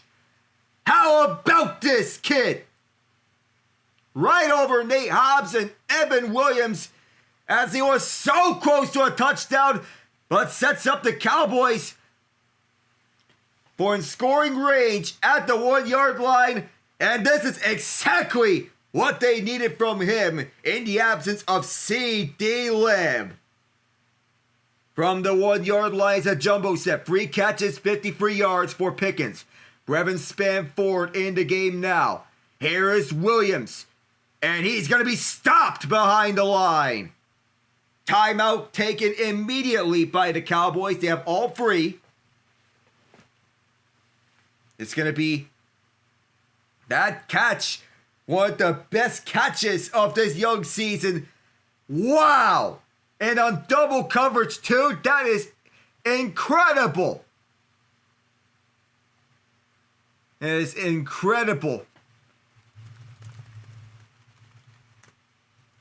That is remarkable from Pickens to get both feet down in double coverage and to get that ball. What in the absolute world? You have to count on gravity to get this going. 2nd and goal as it's an empty set now. Williams motions all the way to the left of Prescott. 3 right and 1 left. Prescott draws it up himself and takes it in for the touchdown. The Dak attack capitalizes on that drive set up nicely by George Pickens. 11 plays, 95 yards. They take it the distance. When he was a young quarterback, he liked to go through up the middle for draw plays. And that's exactly what he did. Up the middle. And they're going to kick an extra point here. It's not going to be a 2-point conversion try. It was the Packers calling timeout and not the Cowboys. Green Bay does have 41 seconds and 1 timeout left of clock to work with as Aubrey drills the extra point. In his first 3 years, he had 6 rushing touchdowns. George Pickens set that one up nicely. GP3. And Dak caps it up. And this has turned into a game here in Arlington.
So between the Eagles and the Buccaneers, the Eagles led 24-6 and 31-13. The Bucs spotted them at both leads, but it was a 31-25 final result. Baker Mayfield Company couldn't take advantage of the last drives. Once again, Jalen Hurts didn't do much, but it was the defense that did most of the work. And this will be fielded at the end zone for a touchback. It was Xavier Williams who took it. Bucky Irving, 72 yards from Baker, and then Chase McLaughlin, 58-yard field goal. Nothing after that as Baker got intercepted on a bad throw. And then a turnover on downs ended any other chance. They reviewed if the ball was, if the runner was down by contact. The play did not go. Cade Otton was well short of the first down anyway. So we'll get the Packers offense on the field. Empty set with 4 right and 1 to the left. You can imagine that one's going to motion all the way to the left. No, it's going to be Jordan Love, a straight drop back. He's going to wait and spike this to the dirt. He wanted the deep ball. Everybody was covered. And the Cowboys pass rushers were creeping up to him. 35 seconds remain. 2nd and 10. They'll do this again. The second shutout of the year belongs to the Houston Texans. 26-0 on this win as C.J. Stroud, 22-28, 2 touchdowns, 233 yards. The Texans finally snapped their skid. But the offensive lines of both teams, yikes. So here is Love. Straight drop back. Pass rushers catching up with him. Deep spiral. Well off the hands of Dobbs. He wanted to one-hand that one. It's a little overthrown, but nonetheless, it was within distance. Third down, we'll see what the play is. And the Los Angeles Rams defeat the Indianapolis Colts 27-20. Adonai Mitchell had 2 highlights in which they were lowlights. One of them where he got rid of the ball at the goal line and then undid a Colts go-ahead touchdown with an unnecessary roughness penalty on that play. That's a woof moment. The Packers wanted to pick up this first down, and here it is on 3rd down. Love rolls out for Kraft. Kraft has blockers and the first down. Now are they going to have enough time to spike it? They will take a timeout. They'll have to get into field goal range if they're wanting to make those intentions. Tyler Warren did get a touchdown rush. He's known for his versatility at Penn State, and he's carried that over to the NFL. Devontae Adams, Puka Nacua, and Tutu Atwell all got on the board. Took one play for Atwell to go 88 yards for the game-winning score. And Daniel Jones picked up twice. Matthew Stafford, 29-41, 3 touchdowns. Puka Nacua, 13 catches, 170 yards, and a touchdown. As Jones faced off against one of the elite defenses in the league. Met match.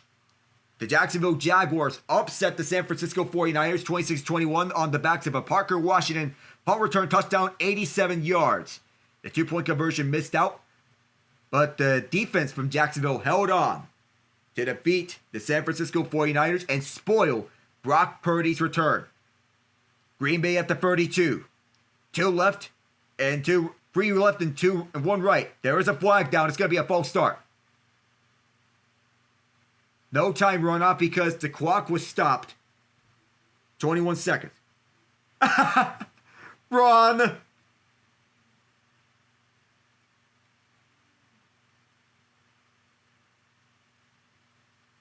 Well, Darian Kinnard called for a second penalty of this game. Malik Hooker, meanwhile, is questionable to return.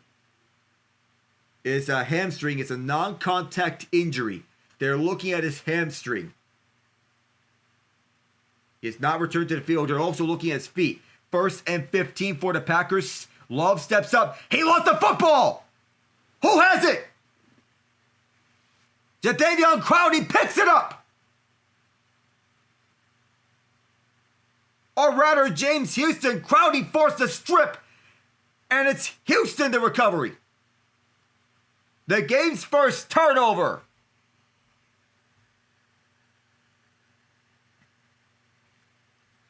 They felt like Jordan Love was a little loose with the football, and Clowney got up to it. He forced a strip on his first game as the Dallas Cowboy. It was James Houston who knocked it loose, and he recovers it right on cue. Love disappointed with the way that turned out, and now the Cowboys can move up and take some more points. The second sack of this game, the first turnover. Defenses coming up huge as Javonte Williams goes all the way to the left. It's an empty set, free right and two left. They're killing the play here. Play clock down to 5, down to 4. They get it off with 3. Prescott with a clean pocket. Airs this to the end zone for the touchdown. George Pickens shines again.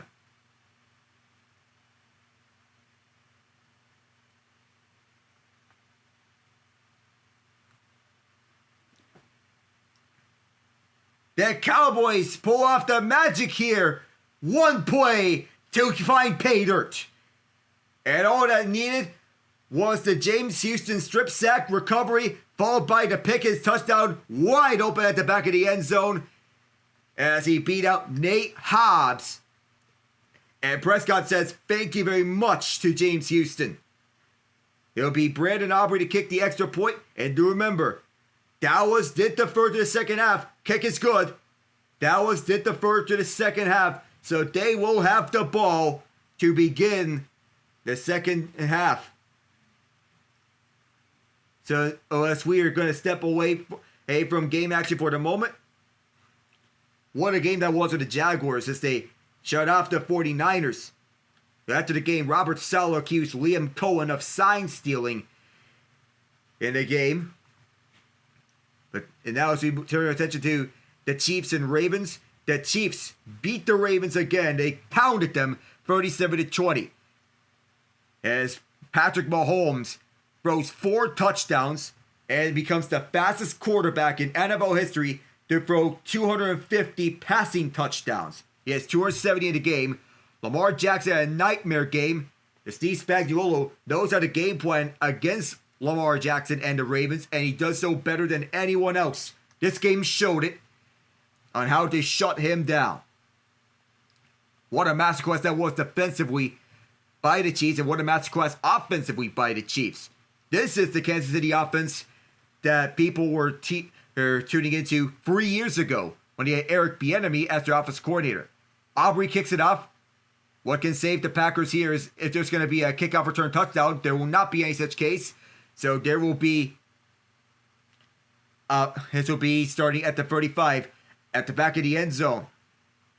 Jordan Love has to throw to the outside now if he is willing to take that to get the Packers in field goal range. Throw to the outside. And the Chiefs defense sacked Lamar 3 times. It had 3 sacks here. George Karlaftis, Jerry Tillery.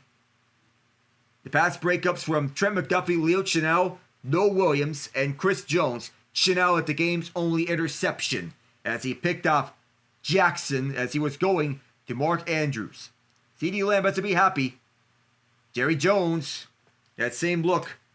And the Cowboys are going to call timeout.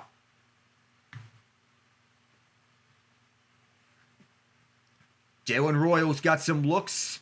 Not a lot here, but Tyquan Thornton has been shining in his time with Kansas City. Touchdown catches from Hollywood Brown, Juju Smith-Schuster, Isaiah Pacheco, and Thornton.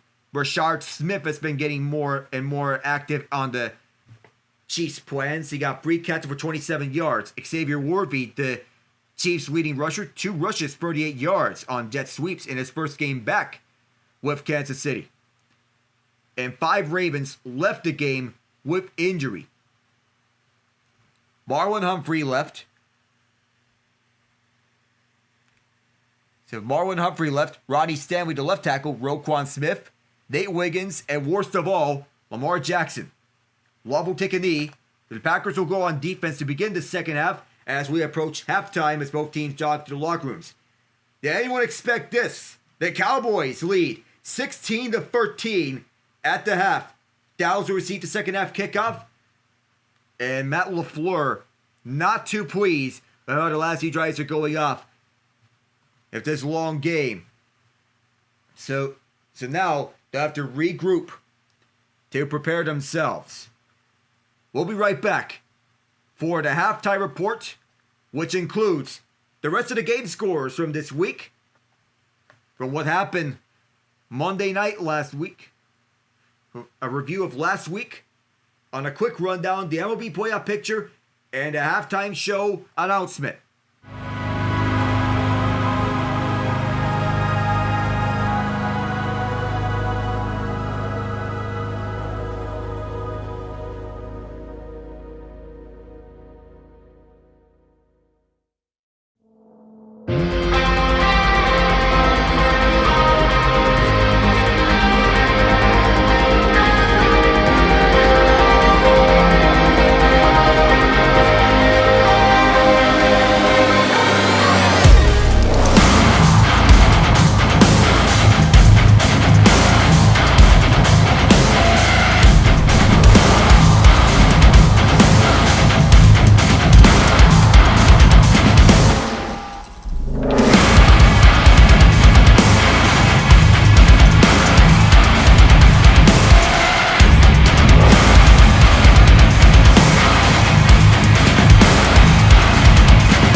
In this ages-old rivalry, the Dallas Cowboys lead 16-13 at halftime. Hello everyone, I am Alec Nava. To go into our halftime stats, Jordan Love, 14 of 19 for 172 yards, 2 touchdowns, and a 136.3 passer rating. He's been efficient, though the last few drives have been less than ideal for the Packers, as he was strip-sacked by James Houston. As Houston recovered the ball for Dallas. Dak Prescott, 11 of 13 for 113 yards and a touchdown, of a passer rating of 128.5. For a team that's been priding themselves in offensive attack, they've been showing that in spades. The Packers' defense has been subpar ever since the opening drives. George Pickens, 4 catches, 68 yards, and a touchdown, the leading receiver for the Packers. has been Matthew Golden, 2 catches for 89 yards. But the highlight of this game involving him was him getting shellacked by Maris Leofau. Both of the touchdown catches for the Packers came from Romeo Doubs. 3 catches, 19 yards. And so far, and the other final score that we have here is the Chicago Bears winning on a blocked field goal by Josh Blackwell to preserve a rally. 25-24 the final. And Ashton Jeanty had his breakout game. 64-yard run, 8-yard reception from Geno Smith, and then a 9-yard reception on the run. The game-winning touchdown from DeAndre Swift. He saved his bacon here on that touchdown run 2 yards out with 1:34 to go. Had to survive by a scared team with Blackwell blocking the kick. We'll go lightning round on the recaps of last week's games right after 1 p.m. Or during those 1 p.m. games. Last week, so to recap, Bills 31-21 over the Dolphins. The Steelers won 21-14 over the Patriots. The Browns get an upset at the last second from Andre Schmidt, kicking the game-winning kick over the Packers 13-10. The Colts won 41-20 over the Titans. Vikings obliterate the Bengals 48-10. The Eagles blocked 2 field goals on the Rams 33-26 to win. The Buccaneers survived the Jets 29-27 and persevere after the Jets block a kick and return it for a touchdown. The Commanders beat the Raiders 41-24 without Jaden Daniels. The Panthers embarrassed the Falcons 30-0 to get the first shutout of the year. The Jaguars upset the Texans 17-10. The Chargers survived an epic playoff war of attrition 23-20. Chargers survived that war of attrition. The Seahawks win 44-13 over the Saints. The Bears beat the Cowboys 31-14. And the 49ers survived the Cardinals 16-15 on the afternoon games on Sunday. On the primetime game, 22-9 Chiefs as they take down the Giants. Russell Wilson got benched after the game. And the Detroit Lions pound the Baltimore Ravens, and the final score does it no justice. 38-30 was the final score, but it was closer than that. Now for the MLB, as we review the seeds in Major League Baseball for the playoffs. So to preview these teams, so the Toronto Blue Jays, the top seed in the AL, they don't strike out. They field as cleanly as any team in the postseason. They scuffled as of late. The culprit is a punchless offense, but they spent most of the year with one of the game's best units in runs scored, as well as WOBA. Though Bo Bichette's return from a knee injury is questionable, the Blue Jays can mash their way past teams. They'll need good pitching. There isn't a clear ace or lockdown bullpen piece, but they have arms of capable excellence. They spend much of the year fighting for the best record in the AL. Excellence is not accidental, and not striking out the postseason quite the excellent predictor of success. So, if they win it all, one key player to watch is George Springer. He was Toronto's best hitter this year. Changing his approach by focusing more on his A swing at all times to generate more consistent bat speed and a higher hard hit percentage. There is so in nearly doubling his average launch angle, keeping his strikeout rate stable anyway. He's been a great postseason hitter his career, hitting .268, .346, .529 with 19 home runs in 67 games and winning World Series MVP with the Astros in 2017. If they go home early, it's because of the offense not waking up. The recipe for scoring runs this season centered around putting the ball in play and not striking out. But that pop vanished down the stretch before turning it around in the final weekend.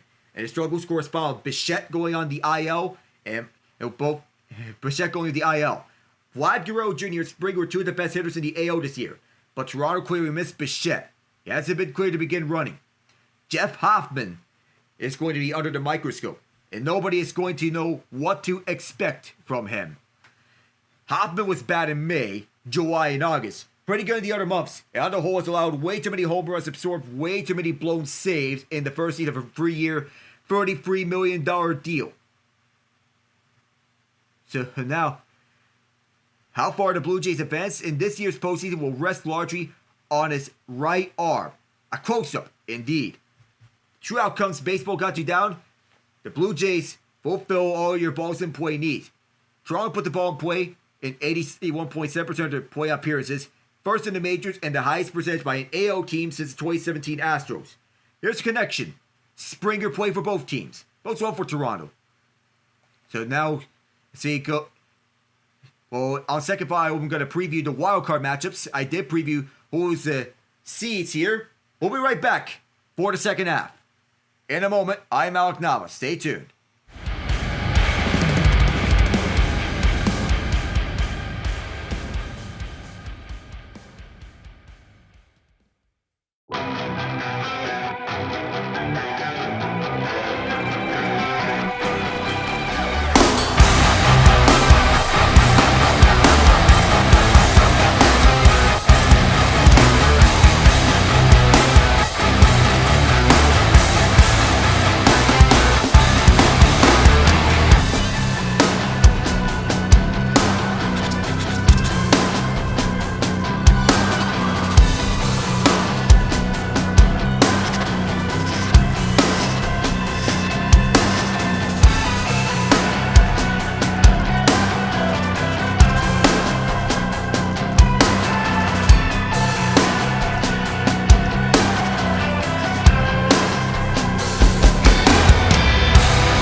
One more thing before we begin the second half.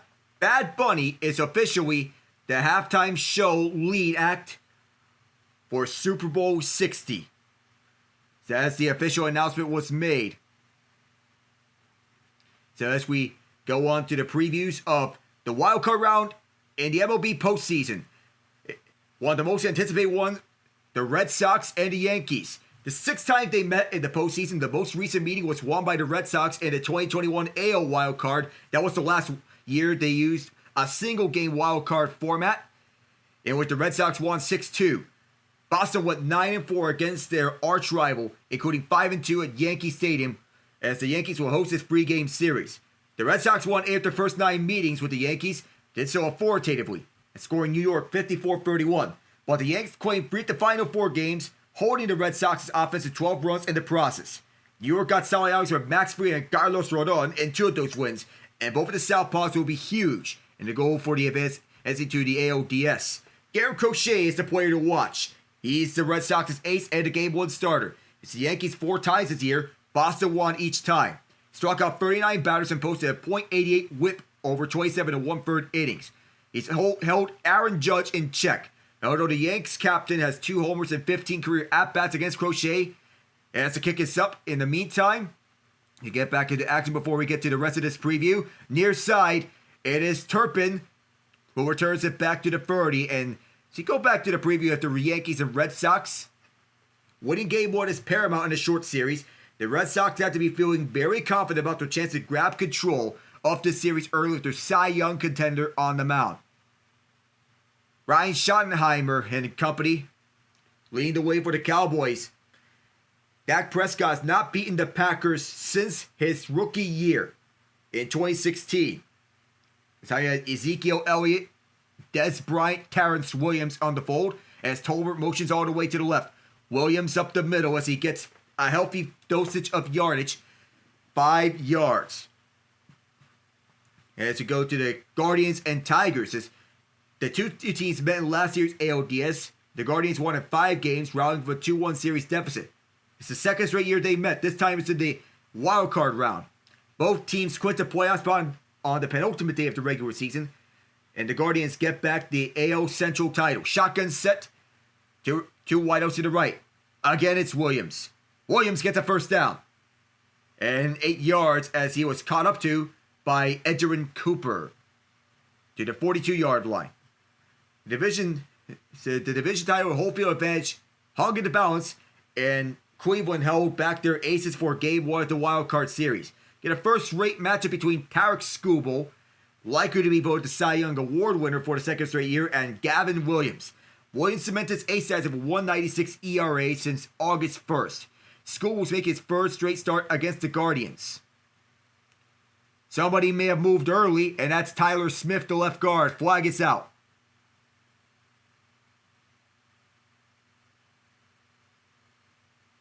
And it is Smith. Saw it all the way, and as it's clear from the naked eye. Skubal was making his third consecutive start against the Guardians. A faithful inning in his last start helped Cleveland beat Skubal and win the tiebreaker over the Tigers. Kerry Carpenter's a player to watch, and should the Guardians go 3 righties, perhaps Williams followed by Tanner Bybee and Slade Sassoni, Carpenter figures to start for the Tigers in all 3 games. He's almost exclusively against right-handers and hit 23 of his 26 homers against them this year. Maybe he can provide the jolt for Detroit that they sorely need. Up against righties. Turpin motions to the slot to the right. Prescott quick throw, and that's dropped by George Pickens as he had an easy catch on a slant route. He got his contested balls, but that time was not able to hold on the quick one. The 3-run homer in the 9th inning broke a scoreless tie in Game 2 for Carpenter. He also had 6 home runs in 22 regular season games against Cleveland. But that drop's going to hurt Pickens as he had an easy first down with him. It fell in and out of his hands as Cooper shoved him afterwards. 2nd and 15 as a result. In the season series, Cleveland won 8 of 13 against Detroit. And the AL Charter members have split 23-44 games since 1901, including the postseason. Each team winning 1,166 games, tying 12 times. Shotgun set, trips right, 1 left for the Cowboys. 2 linebackers drop back in coverage. Williams on the keeper to the left, and guess who made the tackle? Micah Parsons. It's going to be further along for the Cowboys.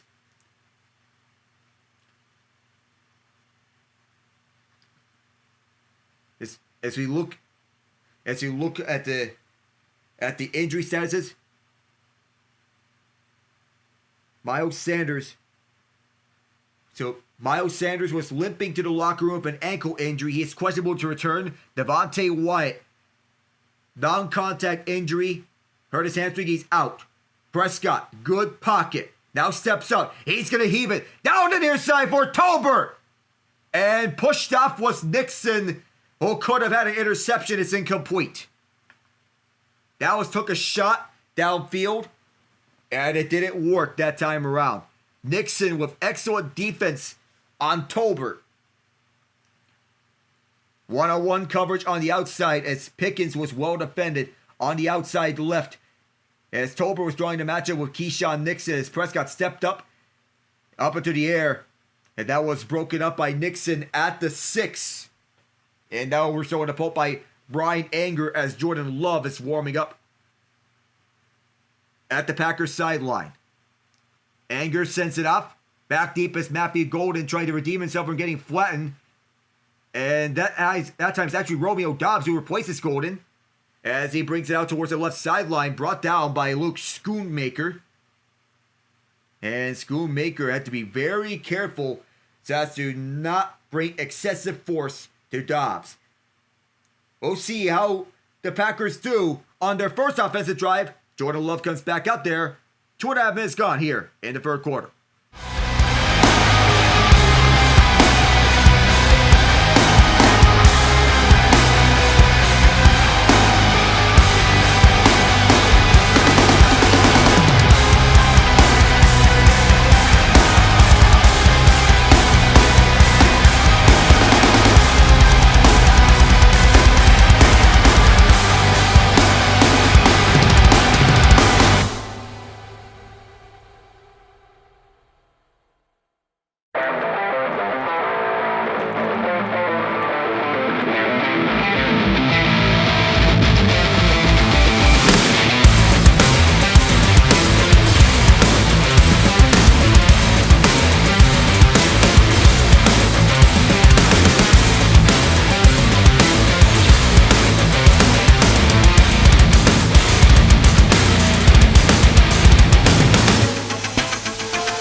We got news here from the WNBA. The Phoenix Mercury have upset the Minnesota Lynx to advance to the WNBA Finals. WNU champion this year, the New York Liberty are out. And earlier today, it was a wild finish at Kansas Speedway. Bubba Wallace and Denny Hamlin were fighting for the win, but Chase Elliott stole it as Wallace hit the wall and Hamlin had no power steering. Elliott stole at the last moment after Zane Smith went on the wildest of rides. For Jordan Love will keep it on the play fake, will dump off for Jacobs. Sanborn's ahead of him. First down run from Jacobs after the catch. The Packers trying to come alive here in this third quarter and to take out the Cowboys.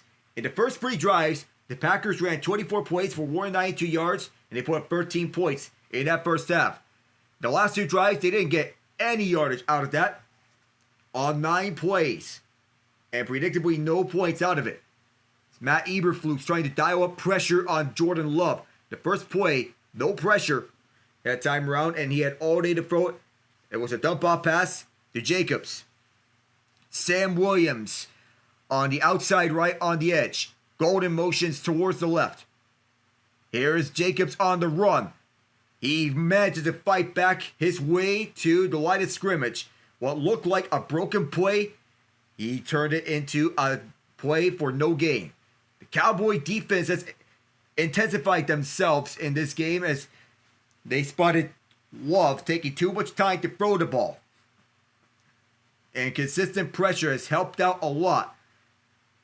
And the Cowboys need consistent pressure on the Packers. And the end result was there. So Matt Eberflus is not a defensive coordinator that likes to blitz. The 20% blitz rate is among the lowest in the league, second lowest to be exact. This time, Eberflus sends a blitz. Love sends it to Golden. Golden beats out Reddy Stewart. He's out of bounds as he is shoved out at the right sideline. They'll say that Jacobs ran for 1 yard. This looks to be a 6-yard catch and run by Golden. Jack Sanborn once again in the middle of it. The first time he was the one that was blown by. Sanborn was the blitzer as he went by the C gap. Empty set for Love on 3rd and 1. 8 yards on that catch by Golden. Love pump fakes. Now being chased by Williams. And he goes down. Flag down, however. The flag came in after the play. This looks to be a face mask against Williams for the way that he brought down Love. And yes, he did grab the face mask. That's not a legal way to sack the quarterback.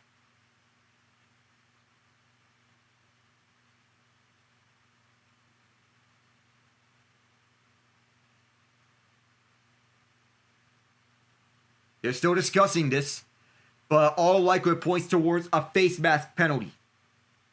There are 2 separate fouls, however. So there looks to be a holding penalty against Trayvon Diggs, too.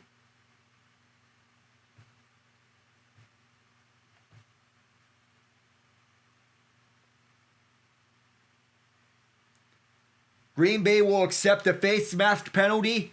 It's an automatic first down. They'll take the one that's 15 yards and decline the one from Trayvon Diggs. And Williams, a little frustrated with himself for the way that he brought down Love. That's the 7th penalty against the Cowboys tonight. They still lead 16-13, but discipline has been a major issue for the Cowboys. And this predates the hiring of Schottenheimer. This goes back to the Mike McCarthy years on the lack of discipline. Passing yards 182 for the Packers. And 2 of 14 for the Packers on total yards. So trying to figure things out, what the hold-up is about. Are they going to spot the ball? But in the meantime, Jadeveon Clowney, who just got here, signed with the Cowboys 2 weeks ago. A longtime Houston Texan now playing for the other side of Texas. So far he's making an impact for the Cowboys defense. They're taking the ball to the 38-yard line. Last year with the Panthers, he had 5.5 sacks, 9 tackles for loss, and 11 quarterback hits. Single back set for the Packers. Trips left, one right. The Green 18 that Love has borrowed from Aaron Rodgers now that he's on the Packers. Run up the left for Jacobs. He gets by Sanborn and Diggs. A first down as he shoves off Thomas. Runs it out of bounds. That's the longest run that any Packers player has had all year on the rush. A big time play by Jordan Love to hand off to Josh Jacobs. Takes the audible as he sees the inside is closed off. So this is an outside run. Takes this to the 19-yard line. Love on a quick throw outside for Williams. Savion Williams gets 7. Lowers his shoulder on Trayvon Diggs. Let's say 5 yards actually as Williams with the Guardian cap. He and Romeo Doubs are wearing Guardian caps. They actually spot at 4 yards. All over the place, the spots at the ball. 2nd and 6. He marched further deep into the red zone. Love 17-22, Warren 98 yards. He has 2 touchdown passes, both to Romeo Doubs. One on a fade route, the other on a slant route. They'll go with a single back set. Dontavion Wicks in motion as Love dumps out for Kraft. He has the first down. He's thinking touchdown. Dives! He got it! Tucker is crafting up touchdowns for the Packers. 6-play drive that spans 76 yards, 335 as Kraft continues to roll on his breakthrough season. He is Jordan Love's most trusted target as he dives through, heads towards the pylon, and anytime you're the ball carrier and you touch the pylon, that is a touchdown. They might take a further look at this. We'll see if he got it. I think did the elbow hit out of bounds is the question. And I think he hit the pylon before the ball before he went out of bounds. They'll confirm it for the moment. But we'll be right back as he step away.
After official review, they have reversed the touchdown from Tucker Kraft.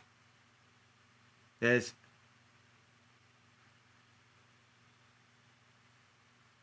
It will be Green Bay's ball, first and goal at the 1 yard line.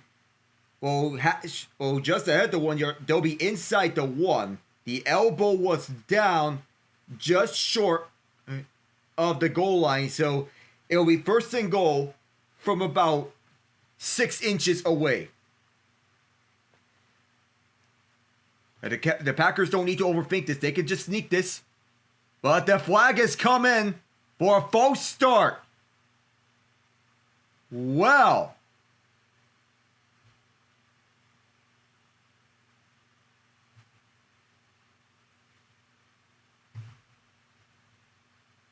Elgton Jenkins moved the ball. This is considered a snap infraction as he moved the ball. As he cannot move the ball across the goal line. He can move it in a normal adjustment, but not across the goal line. It's half the distance in that goal line, and that's a false start. Not a snap infraction, it is a false start. So we'll be watching this more and more with false starts. Jacobs is a single back, trying to power his way through. He picks up the entire offensive line. He doesn't go anywhere else. It's 3 yards this run. It'll be second and goal. As he was stopped up the middle by several linebackers. So the first try unsuccessful. See how the second try is. Yes, you move closer and closer to the end zone, the field gets smaller. Matt Eberflus trying to dial something up on defense. And Jenkins still shaking his head for that false start. Love, 18-23, 212 yards, 2 touchdowns. Jacobs has ran for 39 yards on 11 rushes. The Packers are trying to hurry up the Cowboy defense. And here's a snap with 1 second as Jacobs. And he gets away from one tackle, can't get to the end zone. Donovan Izaraku once again making sure that Jacobs doesn't go anywhere. This defense has been flying around all game long, trying to stop the run, and that time they did stop the run with Jacobs shifting right, trying to pick up the block from Dontavion Wicks. This is likely going to be another running play. Here's Jacobs. Third time is a charm. Touchdown Packers.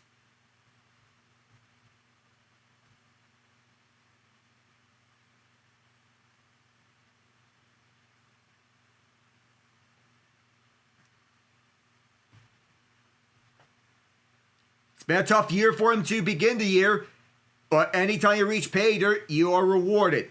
And Jacobs, on a drive that spanned 9 plays, and one that looked like there wasn't going to be anything there, it finally pays off a touchdown. They thought they got a touchdown with Tucker Kraft. They had to wait 3 more plays from end goal distance as McManus drills the extra point.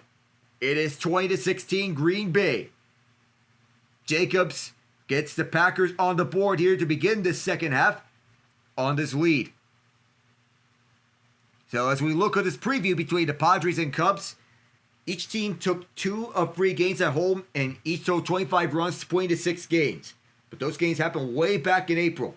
The Cubs and Padres met once in the postseason, 1984 in the NLCS. The Padres took the series in 5 games, winning Game 4 on a walk-off home run from Steve Garvey, but then lost the World Series in 5 to the Tigers. And the key to this matchup is that the Padres don't have a lot of platoon splits. They're 19th in OPS against lefties and 18th against righties. But they recently lost one of their best right-handed bats when Ramon Laureano was lost for at least a wild card round when he broke his finger on September 24th. The Cubs can exploit that with 2 lefties, Matthew Boyd and Shota Imanaga, and a handful of lefty relievers. Meanwhile, all of San Diego's potential starters are right-handed, and the Cubs just welcomed back one of their top lefty bats, Kyle Tucker, after he missed nearly a month with a calf strain. The Padres have won 9 of their last 13 at Wrigley, but the confines will be far less friendly for a playoff series.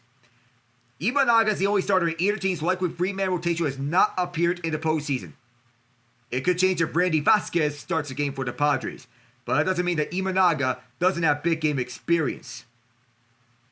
This will be kicked out by McManus, The 35 as he sends it.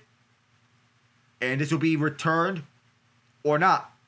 A kneel down at the end zone to force a touchback. It is a touchback. Imanaga started for Japan in the World Baseball Classic 2 years ago. Japan won 3-2 over the United States. He also pitched in front of his countrymen during the Tokyo Series in March.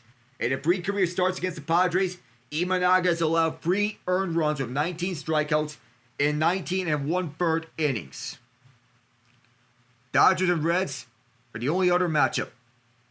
So the ball is coming out to the 20-yard line, not to the 35, as it would normally be because the kneel down was in the end zone at the front. Clock gets reset to 7:07, and the Cowboys are a little confused as to that. But the drive is going to start from the 20. This will be Javonte Williams, a singleback, as Jalen Tolbert motions to the right.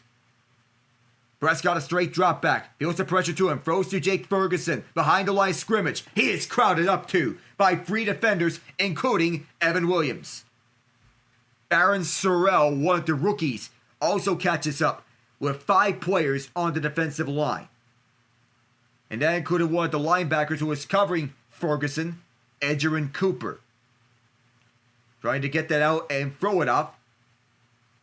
To get anything down. But no can do that time around. It's 2nd and 10. Williams motioning to the right. Position at the tight end spot.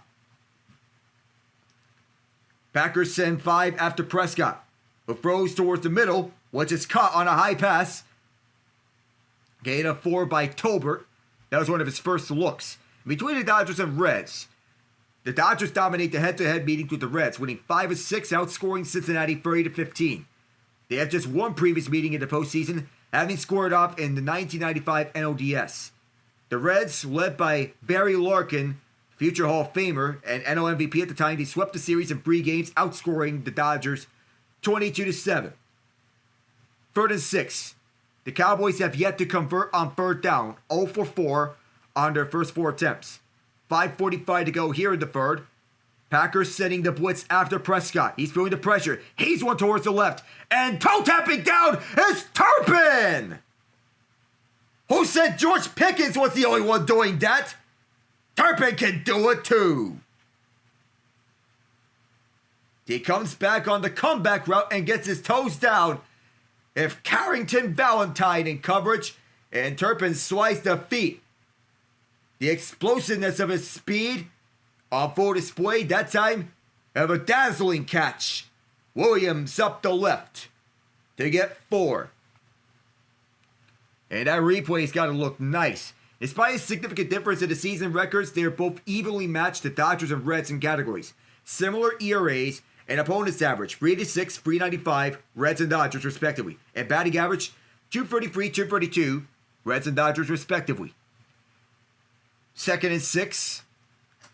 With 3 guys to the right, 1 to the left. Prescott on a quick throw to Turpin, setting the screen. He's going to run for the first down. Brought down from behind. At Green Bay territory by 93, Nazir Stackhouse, the other rookie on the defensive line that's active. Turpin, the fastest man in the NFL. The differences in the offense are vast between the Dodgers and Reds. The Dodgers have an NL best 768 OPS. The Reds rank 10th at 706. The Dodgers have also outscored the Reds by more than 1 runs this season and outslugged them by 50 points. The number 1 priority is to limit the damage for Cincinnati as Williams puts on some juke moves and gets 8 yards out of this run.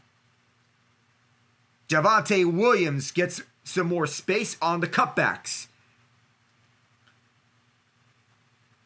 The number 1 priority is to limit the damage to the LA Bats and hope the own offense can squeak out a few runs. If not, a quick exit is going to be there for Cincinnati. And Williams getting the help from Cavante Turpin and Jake Ferguson on this run. 9 yards that run on the shotgun. The fake to Lipke. Prescott keeping up the middle. Flournoy. First down. At the 35 and back and forth we go.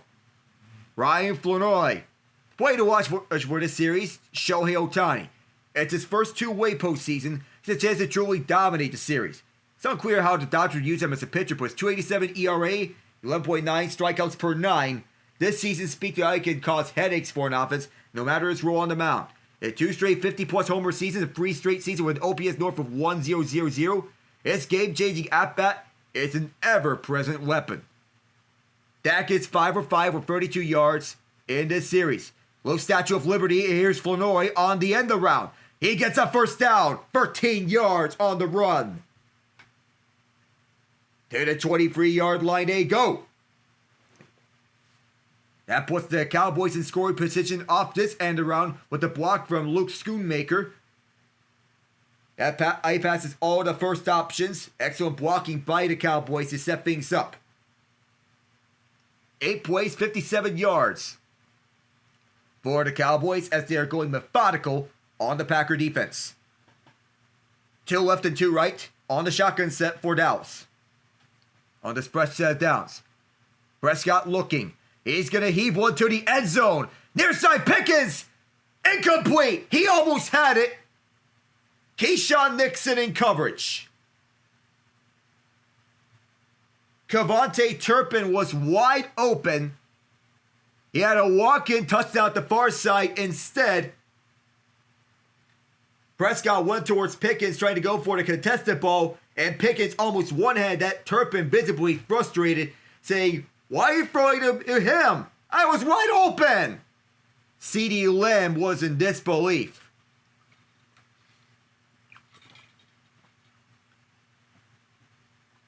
And meanwhile, Micah Parsons getting looked at the tent. Prescott dumps it out for Ferguson. Let's go of Cooper. Shoestring by Hobbs.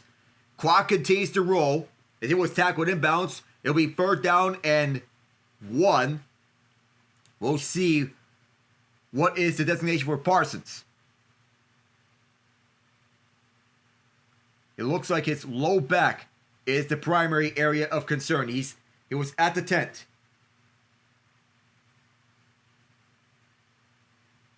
They'll continue to monitor this situation as the concussion specialist is also monitoring it. They did say that Ferguson got the first down. So the first down marker is now at the 2.5-yard line. And a flag comes out. Somebody moved. It's going to be a false start.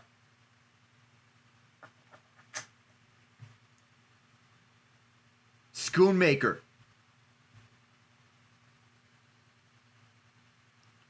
He moved early on the play. Position to the right of Terrence Steele, who was subbed out for Nate Thomas at the end of the first half. Schoonmaker flinched. That's the 8th penalty of this game on the Cowboys. Green Bay has 6 of their own. It'll be 1st and 15 at the 17.5-yard line. Shotgun set with 3 right and 1 left. Prescott looking that way to Williams. Williams making 3 men miss.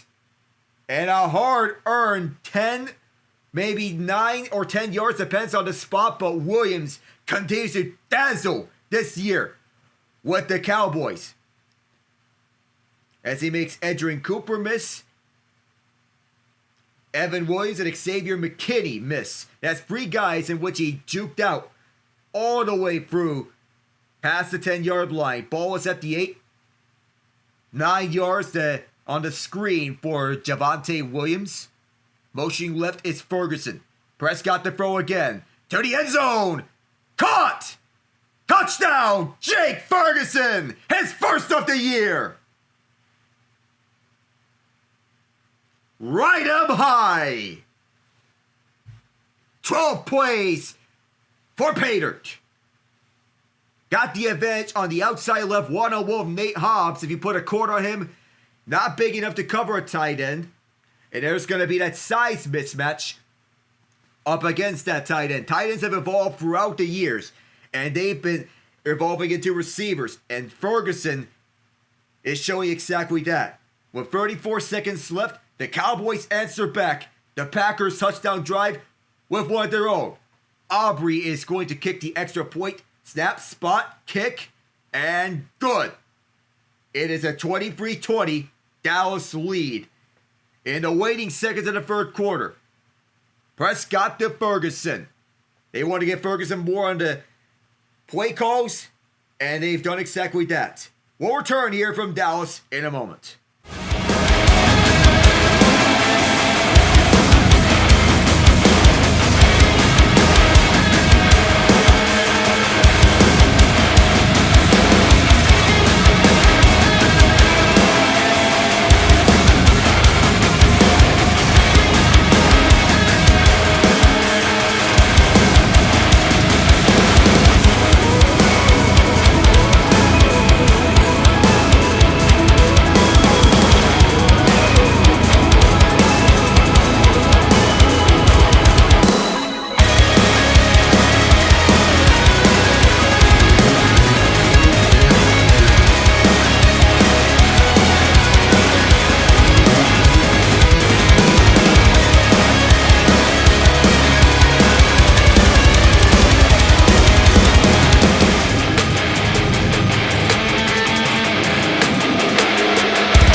Seconds to go. We already got through our MLB wildcard round previews. Now let's go over them. Remember, the Blue Jays, Mariners, Brewers, and Phillies all have first round byes. Dak Prescott, Micah Parsons with a reunion before the game started. Parsons, waiting for his turn to get back onto the field as Aubrey sends it over towards the near side. Return for the goal line by Bo Melton. Melton walloped at the 31, and that's where the Packers will begin this next drive. Is Jordan Morgan, who's filling in at left guard. He's been having it rough up against the Cowboy defense. And they're doing all, so he and the offensive line are doing all the best they can to handle the pass rush. On that touchdown run by Josh Jacobs, it was solid. Last year, he missed 12 games to an injury. He could not suit up. So, growing pains as he gets back as Jacobs makes a man miss and gets 3, maybe 4 yards out of it. That was Dante Fowler Jr. He juked out. So the question is, who replaces Micah Parsons as he is out? It's Rashawn Gary trying to step up. Going to be Kingsley Enagbare, Lucas Van Ness. Now Devontae White is out for the game. We'll go on to the fourth quarter as we're at the end of the third. Dallas leads 23-20, trying to pull off the upset on the Packers. We'll return for the final 15 minutes.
The last quarter of the action. So headed to the fourth. Dallas leads 23-20. It's a surprise the Cowboys are leading this. See what the Packers can do here as we begin the fourth quarter, 2nd and 7. It is Jacobs again, plowing ahead, drawing two defenders. Jack Sanborn would not let him go. It'll be 5 yards. It'll be 3rd and 2. And see what they can do is Darian Kennard, the replacement right tackle, filling in for the absence of Zach Tom and Anthony Belton, who was a rookie right tackle. So the snap working out for Elgton Jenkins, who was the setter. Remember to let Josh Myers go to the New York Jets. See how he figures things out. 3 left and 1 right as Jacobs comes back to Love on the shotgun. Love to pass on 3rd and 2. He gets away from the pressure. He's going to take it himself. He has the first down and runs past 2 defenders. Chased down from behind. A flag is down. But that was a big run from Love. Will it stand? Tackle made by Shamar James. Is it going to hold up?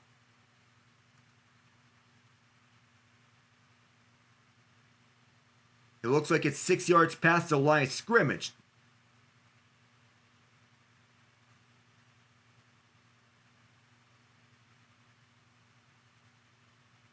It's going to be on the first-year slot corner, Reddy Stewart. Call for holding. As the 5 yards are going to be added to the end of Love's run. He grabbed onto Dontavion Wicks. They put him onto the slot in the place of Deron Bland. So now Stewart is going to be subbed out on this next play for Green Bay.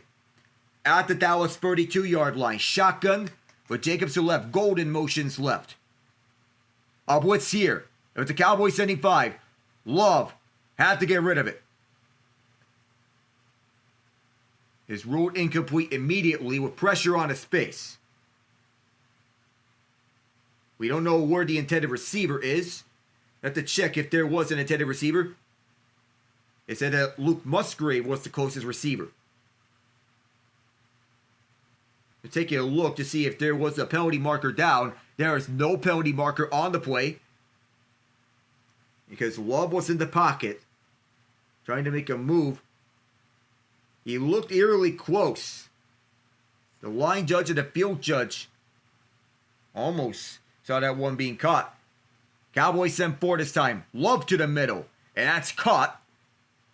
That is Tucker Kraft at the 25. 7 yards that time. And it's 3rd and 3. It's a short free for Green Bay. Looking to take advantage of the Cowboys not utilizing lots of blitzes. Matt Eberflus is typically not a blitzing DC. He doesn't like doing that. For week 3, the Packers convert 48% of their 3rd downs. See how they roll out here. Emmanuel Wilson in the game. It's 3rd and 2. It's a long 2 here. More like 2.5. Wicks is all the way to the left on the motion. They'll give Wilson the ball. And he's going to get a push. And he gets the first with the help. The second effort helps out. Thanks to Jordan Morgan. The Green Bay first down as he runs to a wall first. He is helped out by Rasheed Walker and Elgton Jenkins. Jenkins and Walker, been staples of this offensive line. Walker, the left tackle, replaced David Bakhtiari. As Bakhtiari retired. 1st and 10. As they're at the edge of the red zone, motioning to the right, it's Kraft at the tight end spot. Jacobs on the outside run. Trying to cut by for several defenders. He gets 3 yards. Up on the outside left. It's been more running plays on these last 2 plays. Donovan Iziraku has been making a name for himself in Dallas. 2nd round draft choice out of Boston College, and he's playing confident. And while nobody here on this team can really replace Micah Parsons, Iziraku is doing all he can. 16.5 sacks at Boston College in 2024. 2nd and 7, single back set. Malik Heath on the field at the 18. Hand off, Jacobs up the middle. First down. Has only Diggs to beat. Touchdown! What a finish by Josh Jacobs!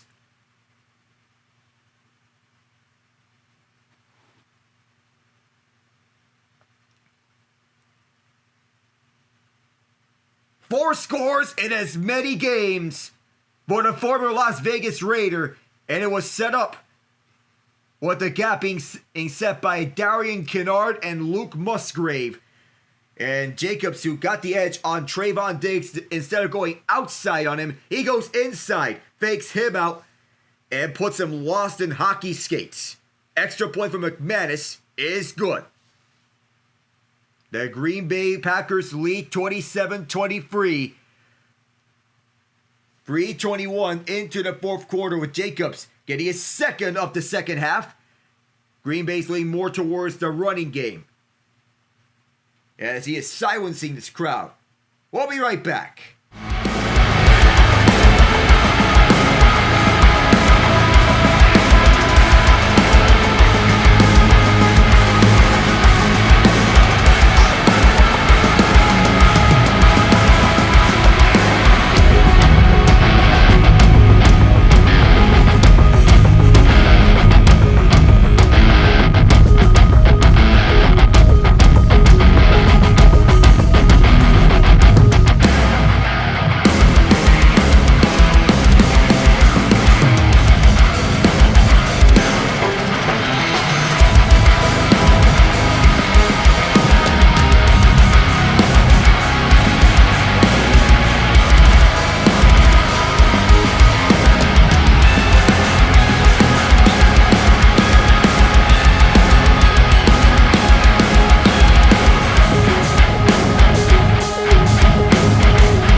For this fourth quarter, everything has been back and forth.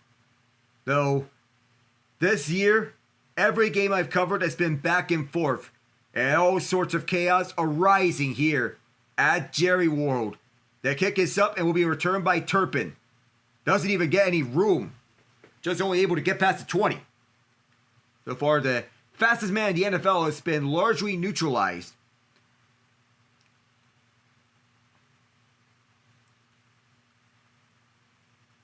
So, as Micah Parsons exited the tent, he grabbed his helmet just as the Cowboys scored. So now he is back onto the field in the play of action. Up against that left tackle spot. Prescott dumps it off right side Schoonmaker. 5 yards before being hauled down by Edgerrin Cooper. So Parsons grabbed his helmet as soon as he exited the medical tent and was disappointed as soon as the Cowboys scored. He was eager to get back onto action. Wanted to be there. 20-25, 178 yards, 2 touchdowns. That's Prescott's stat line at this point in time. 2nd and 5 with the single back. Toss to Williams. Javonte Williams trying to get an edge, and he runs into a wall. His name is Rashawn Gary. Is able to grab him out. Gary, the leading sack getter on the Packers. It'll be 3rd and 3 as Williams is stopped for 2 yards. The most regular season wins by starting quarterback, 77 for Dak Prescott. If he pulls this out, he will tie Tony Romo for the 3rd most wins by a Cowboys quarterback in franchise history, 78. 3rd and 3. Of course, the two ahead of Romo are Troy Aikman and Roger Staubach. Pressure, Turpin, first down. That's a catch on the right side as he runs this out for 6 yards on the catch. Forced out by Keyshawn Nixon. Parsons lined up on the inside this time, next to linebacker Edgerrin Cooper, but he was picked up nicely by Brock Hoffman and Javonte Williams. Williams was never a teammate of Parsons. He came in this offseason from the Denver Broncos. Here is another round to Turpin. Turpin tried to use his speed, and he went towards the inside. Gets about 3. Past the 5-minute mark. Nate Hobbs chasing this time around. The knee of Hobbs is going to be something to watch. Has some discomfort on that area. 2nd and 6. The Dallas Cowboys regrouping themselves. And we have a whistle here for an injury. That is Hobbs, who is suffering from discomfort on his knee, so he is being helped off the field by the medical trainers. No official timeout. You want to play through that knee discomfort, but the trainers saw that and said, nope, you're coming out. Carrington Valentine is going to take his place at the outside corner slot opposite Nixon. As Nixon taking over the CB1 role from Jairi Alexander.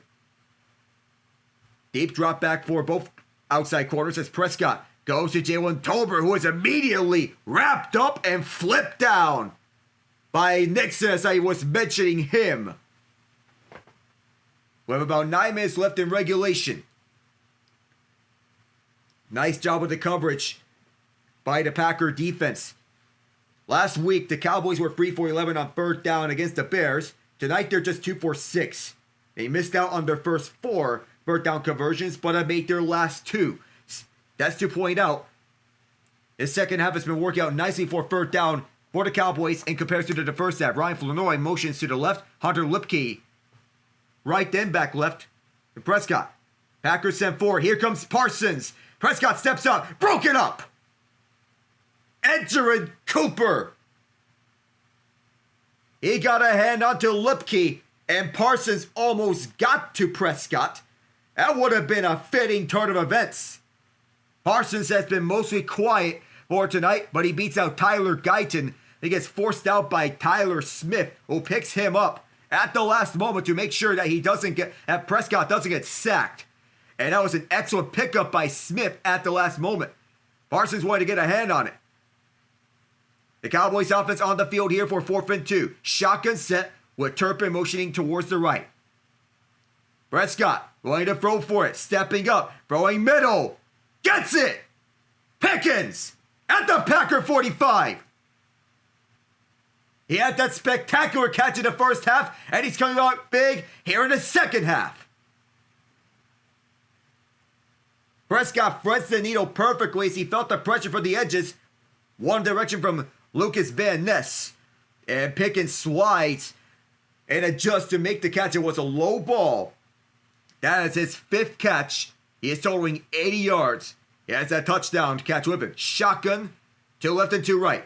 Williams up the middle, cuts back, and moves left, shifting direction. Still going, carrying on several defenders, but can't get past the 41.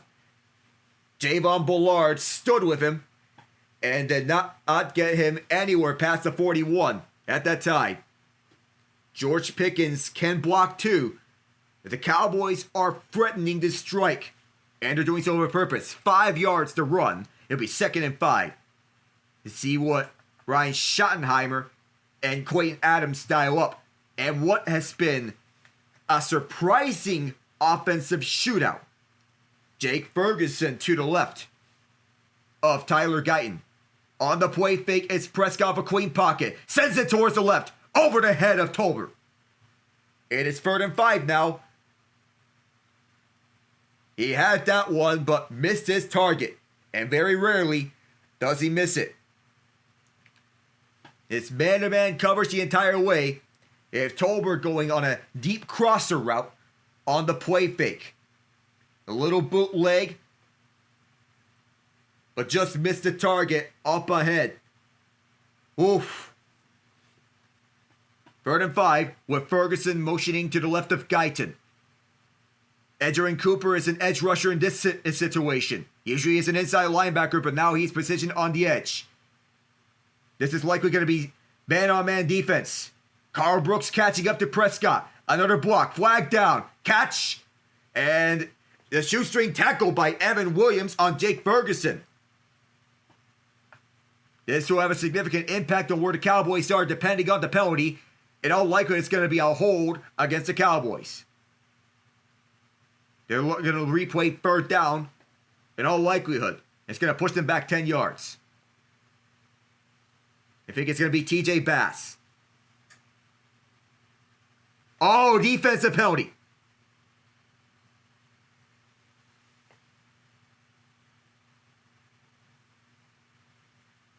It's going to be Carl Brooks as he was trying to get to Dak Prescott. And that's the second time that a defensive lineman grabs someone on the face mask. The first time around, it was Jordan Love getting grabbed by the face mask. Now it's Dak Prescott getting grabbed by the face mask. This time it was Brooks.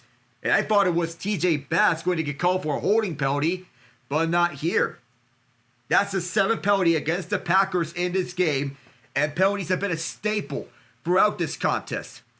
Normally we expect this from Queep Blakeman, but this has been a high penalty action here. No surprise because these are two rivals. Brevin Spann-Ford motions in a fullback spot. Williams up ahead, and he goes to the inside and gets 5 or 6 yards, tackled by Isaiah McDuffie. That was the 10th play of this drive. This drive has spanned 61 yards.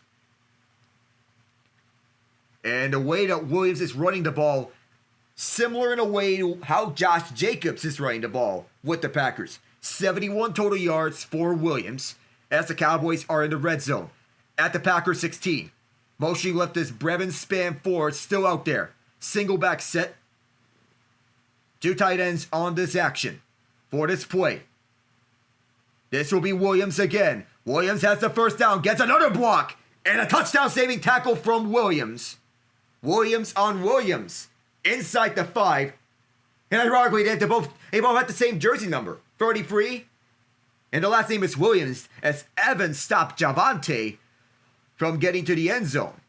But a nice setup by TJ Bass, the backup right guard. He had a walk-in touchdown available on the right side with Jalen Tolbert saying the block. He was doing his job.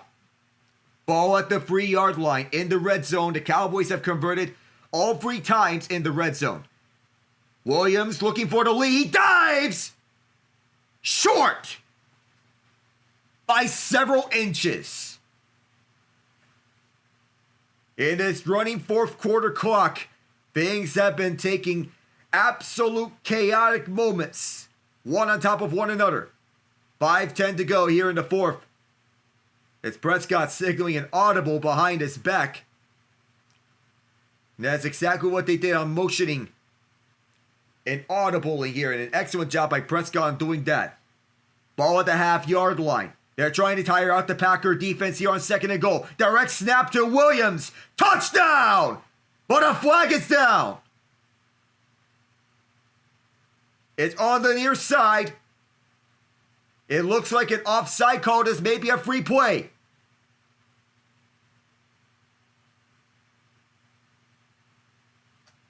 The penalty is declined. The touchdown stands. Javonte Williams gets the Cowboys the lead. Direct snap to him out of a Wildcat set. We have Carl Brooks lined up in the neutral zone. His hand was at the line of scrimmage. And as a defensive lineman, you got to pay attention to how you line up. Once again, the Cowboys' offensive line leading the way for this ground game. As has been the case time and time again, the Cowboys and great offensive lines have meshed well like bread and butter. Dating back to the days of Tyron Smith and Zach Martin. You can add Lyle Collins and Travis Frederick to that discussion. Moving on from that, they now have the Council of Tyler. Because 3 players with the first name Tyler, even though Tyler Booker is out. TJ Bass has filled in nicely. Brandon Aubrey for the extra point kick is good. And the Cowboys take the lead again in this topsy-turvy, upside-down game. It's 30-27. Dallas, they're looking for their first win against Green Bay in 9 years. We'll return.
This is the very site in which the Green Bay Packers won Super Bowl 45 when they defeated the Pittsburgh Steelers 31-25. They're going to have to make some magic here in this fourth quarter, and 4:50 left with 3 timeouts. That's an eternity for any team. But you also do not want to leave too much time on the clock for Dak Prescott to make a game-winning drive. And this bounces onto the end zone, kneel down here. So the ball will come out to the 20.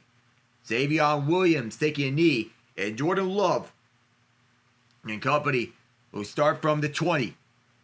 So for the moment, as we're checking back in, the Ravens, they scored 131 points on the year.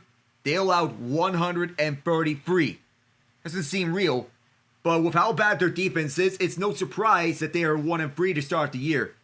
And that's especially given some efforts that they had. Their best effort was against the Cleveland Browns, which they won 41-17. But getting pounded by the Lions and getting beaten to a pulp by the Chiefs does not bode well for you. And blowing that lead against the Bills, it's going to haunt them. And officially, with all the injuries they suffered, Ronnie Stanley, Marlon Humphrey, Roquan Smith, Nate Wiggins, Lamar Jackson, it's officially panic time in Baltimore. So, as we all come now Romeo Doubs had 2 early touchdowns. But ever since, it's been back and forth. The second quarter, at the end of it, the Cowboys got 2 touchdowns in the span of 32 seconds. And they can thank James Houston for that. Because we're still waiting to come out the break. We just got back from our break. So Cohen and Saleh, they clashed over sign stealing talk. As Saleh alleged that Cohen stole signs from the 49ers. They are 2 of the top candidates for the Jaguars head coaching job in the offseason. They did not initially greet each other in midfield, but Cohen circled back towards Saleh as the situation escalated. Saleh exchanged words with Walker Little, held back by a Niners staff member. Robert Hainsey, the Jaguar center, restrained Cohen. Cohen can be heard shouting, "Keep my name out your mouth." After Saleh and Cohen left the field, Cohen twice declined to provide details when asked. Saleh is generally not available to talk to reporters after games. But Kyle Shanahan was asked about the situation if he believes Saleh's sign-stealing comments sparked the back and forth. We'll get more on this later. But Josh Hines-Allen thought that Saleh's comments might have fired up Cohen a bit after the game. The second half has been all offense throughout. Brett Favre in attendance on the Packers sideline. 2016 Pro Football Hall of Fame inductee. And for comparison, Dak Prescott 24-31 for 202 yards, 3 touchdowns. Jordan Love 19-25, 220 passing yards, 2 touchdowns. And neither QB has thrown an interception. Love lost the fumble on a strip sack by James Houston, the former Detroit Lion. This drive starts at the 20-yard line on a left side pistol set. So here, the running back is Chris Brooks, I think. On the play fake, Love being chased out to the right. Feeds it to Savion Williams. Williams, he plows down Reddy Stewart. A hard-earned 2 yards here to begin the drive as Williams has the Gordian cap on him. They're working on the right knee of Nate Hobbs at the Packers sideline. And also Josh Jacobs as well, as he is taking some drills over the sideline to get himself ready. Jacobs back on the field. 116 total yards. He has 2 touchdowns, both on the ground. Motion left is Wicks. And off for Jacobs as Jenkins is pulled. And Jacobs just gets back to the line of scrimmage. Kenny Clark with the stop. Coming over the Parsons trade. As he makes a crucial second down stop. It'll be 3rd and 8. And Clark wants to prove his point that he is not just some throwaway. That he is a real deal, especially when stopping the run. The Packers have converted 7 of 9 on 3rd down. This is 3rd and 8. Motioning left is Matthew Golden. Less than 4 minutes to go.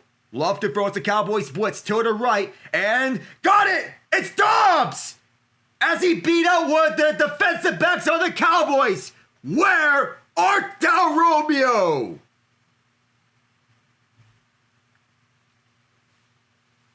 Timeout for an injured Cowboy for the moment. As Dobbs got the one-on-one matchup with Deron Bland and shook off the tackle attempt. He was able to hang in there to make the catch on the curl route. Now it's a lot of green grass for Dobbs to go at. The injured Cowboy is Kenneth Murray Jr. for the Cowboys, one of their 2 starting linebackers. So for now, we'll step away.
CeeDee Lamb is going to miss several weeks with that injury to his ankle.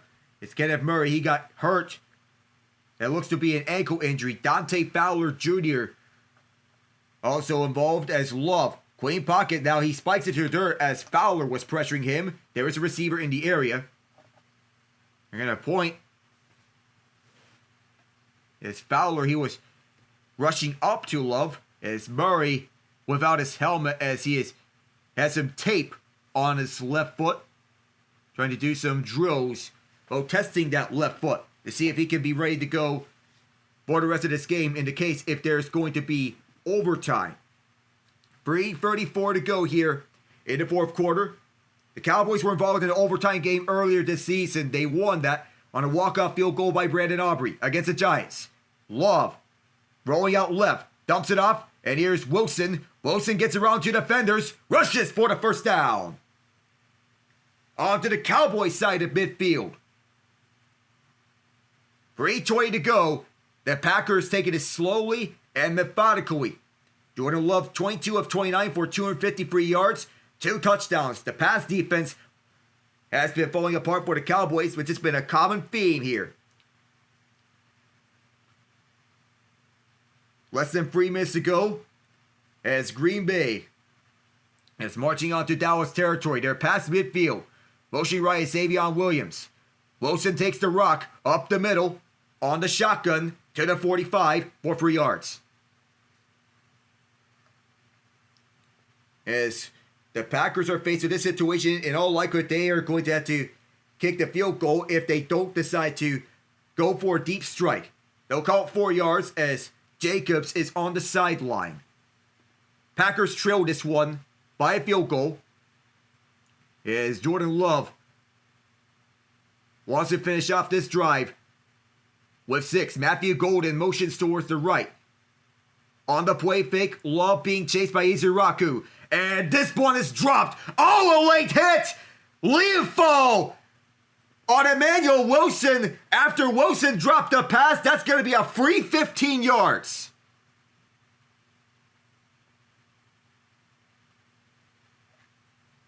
Emmanuel Wilson gets hit late.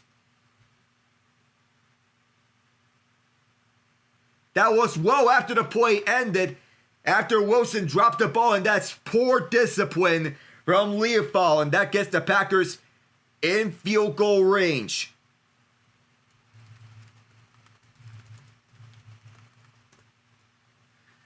In the mindset of a linebacker is that you want to tackle the ball carrier as soon as possible, but that's just poor discipline and poor timing. Leofo is subbed out. Jack Sanborn comes in. And that is absolutely an unnecessary roughness penalty. Green Bay is at the Dallas 29.5. Here's Jacobs up the middle, trying to run for the first down, and he will! To the 15-yard line. And probably forget about field goal. Maybe the Packers are going for the touchdown. And to leave as little time as possible. We're at the 2-minute warning here. As the Packers are going to leave as little time as possible for the Cowboys to mount a game-winning drive. We'll return here from DFW.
2 minutes to go, and the Packers may not be thinking field goal anymore. They may be thinking touchdown. The thing is, though, you want to leave the Cowboys with as little time as possible, and without a timeout, both teams have all 3 timeouts in this scenario. 2 minutes to go. Toss to Jacobs. He's surrounded. Lost a 3. And a timeout taken by Brian Schottenheimer immediately is Reddy Stewart with that tackle. It's a loss of 3. He was ready for it as he blew up that protection. Tucker Kraft, he got one man, but couldn't account for the other. As there was nobody there to pick up the blitzing Stewart. It's going to be 2nd and 13. Is there going to be a pass play here? Or if the Packers are going to stick to the run? If the Cowboys hold this to a field goal, that's going to be a win for their defense. Then they can wake themselves up to see if they can get a field goal on this drive for the win. The subsequent drive. 2nd and 13. Empty set for Love. It's going to be a pass. Trips left, 1 right. Now Emmanuel Wilson comes back. Love swings it. That's actually a lateral. He's got back to the original line of scrimmage, and a timeout is taken. 1:49. And these defensive backs have been all over the place in these last 2 plays. That time, Trayvon Diggs, who made sure that Wilson could not get any breathing room. So now this is the moment of truth here. Let's see if the Packers can convert on 3rd and 10. That was the Cowboys calling timeout number 2. If you're a Cowboys fan, you have to feel really good if you limit the Packers to just a field goal. The consequence is you're likely going to have no timeouts, and you're going to have to spike the ball to send Brandon Aubrey out onto the field. 8 and 10, 6.2 yards on average to go. And there's a backup safety, Juanye Thomas, out on the field, taking the place of the injured Malik Hooker. Ball at the Dallas 15. Shotgun set, trips right as Tucker Kraft motions to the right. Love looking over the middle. Caught! Touchdown! The hat trick for Romeo Doubs!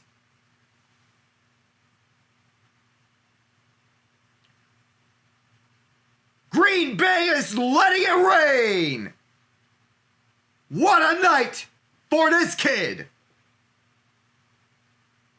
1:45 to go. The Cowboys have 1 timeout, and in all likelihood, they need a touchdown to save this game. Unless if Brandon McManus misses this extra point, and the kick is good. Showing up with the protection. And what a night it's been for Jordan Love and Romeo Doubs on this revenge game for Micah Parsons. It would be fitting if he makes an impact on this last drive. This one 15 yards out. As Doubs, 5 catches, 52 yards. He finds pay dirt 3 times as he is Love's favorite red zone target in this game. They know the situation and how to stretch the field. And that was worked to perfection. And now, 3 touchdowns, no interceptions for Love for the 1st round pick out of Utah State. And now Prescott will need to answer back of 1 drive.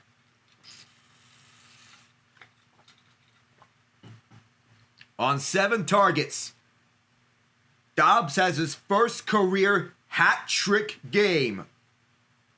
He's having himself a nice night here at DFW.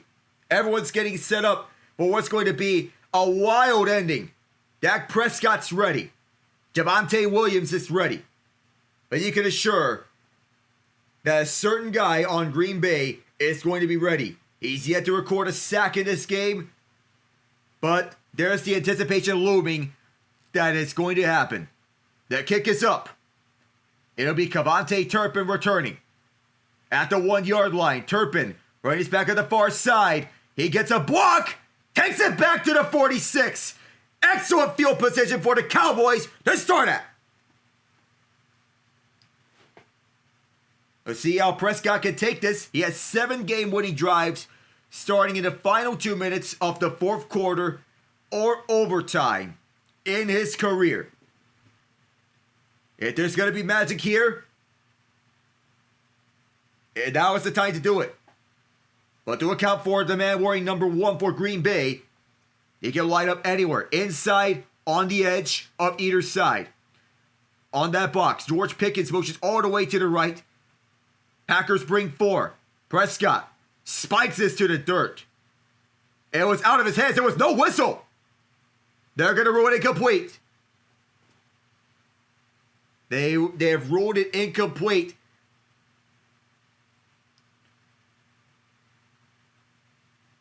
And the prayers for the Cowboys were answered there. There was a receiver in the vicinity. Wow. That is hard to pinpoint. We'll see if there was somebody who got a hand on it. Nobody has a hand on it. And Rob Torbert's mic was on. There's no intentional grounding here. Clock is reset to 1:35. Prescott lost control of the ball, but his hand was not hit, so he's dealt a sigh of relief. 2nd and 10, as Parsons is lined up left tackle at the time. Going up against Nate Thomas. There's no receiver in the area. And that's very curious how they call it not intentional grounding. That looked to be intentional grounding. It slipped out the hand of Prescott. But his hand was moving forward. Nobody hit him. Prescott giving an extra life. Prescott throws middle for Ferguson across midfield to the 47. That's where they will mark it. Dallas does have 1 timeout. They're going no huddle here, preserving as much time as possible. Going shotgun now. Trips right, 1 left. 3rd and 3 on the shotgun. The running back is Devontae Williams. Packers rush 4. Prescott to the middle. First down, Tolbert. Chased down by Cooper. And he is down past the 30. Somebody may have gotten a hold of the right side. And Prescott is going to move this up onto the shotgun set. Ryan Flanoy's out there. 3 right, 1 left. Prescott well protected. Throw to the left side. It's Pickens. Pickens racing for the end zone. And he is gonna get in! Touchdown!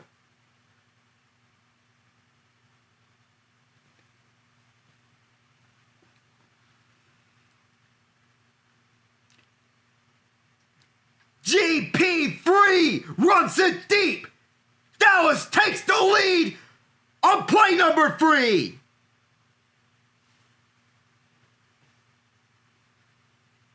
All that was needed was 62 seconds and 43 seconds for pay dirt. The question now, did they leave the Packers too much time? They have all 3 timeouts.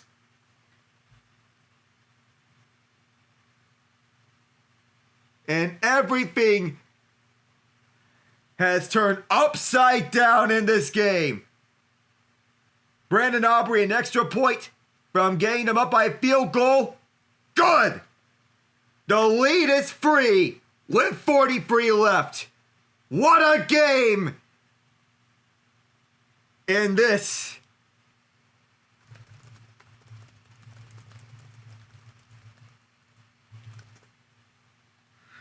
Right on the snap of the ball. You want to get your best playmakers available in space. Pickens gets away from Carrington Valentine and muscles his way to the end zone as he beat out Xavier McKinney. Puts on the move. It was sensational by Pickens. And he's been amazing in this game, filling in for the injured CeeDee Lamb. Try as McKinney might. Pickens muscles his way through with all his strength. What a performance here for Pickens. He overcame a drop, and he gets his second touchdown tonight. 2 touchdowns for Pickens, and he has 108 receiving yards. This is what the Cowboys were looking for when they traded for him. A field goal will tie this game and send it to overtime in all likelihood. Aubrey kicks it off. It's going to be a short kick. Return from the 2-yard line. Xavier Williams.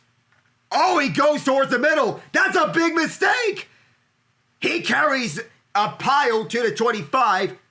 Green Bay does have all 3 timeouts and 35 seconds to work with. He does have 1 game-winning drive starting in the final 2 minutes of the 4th quarter or overtime, which was Week 7 last year against the Houston Texans. Dak Prescott is firing up the crowd, trying to get the crowd to get on their feet and wave their towels.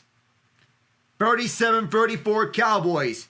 If they pull this off, it's going to be an upset to behold.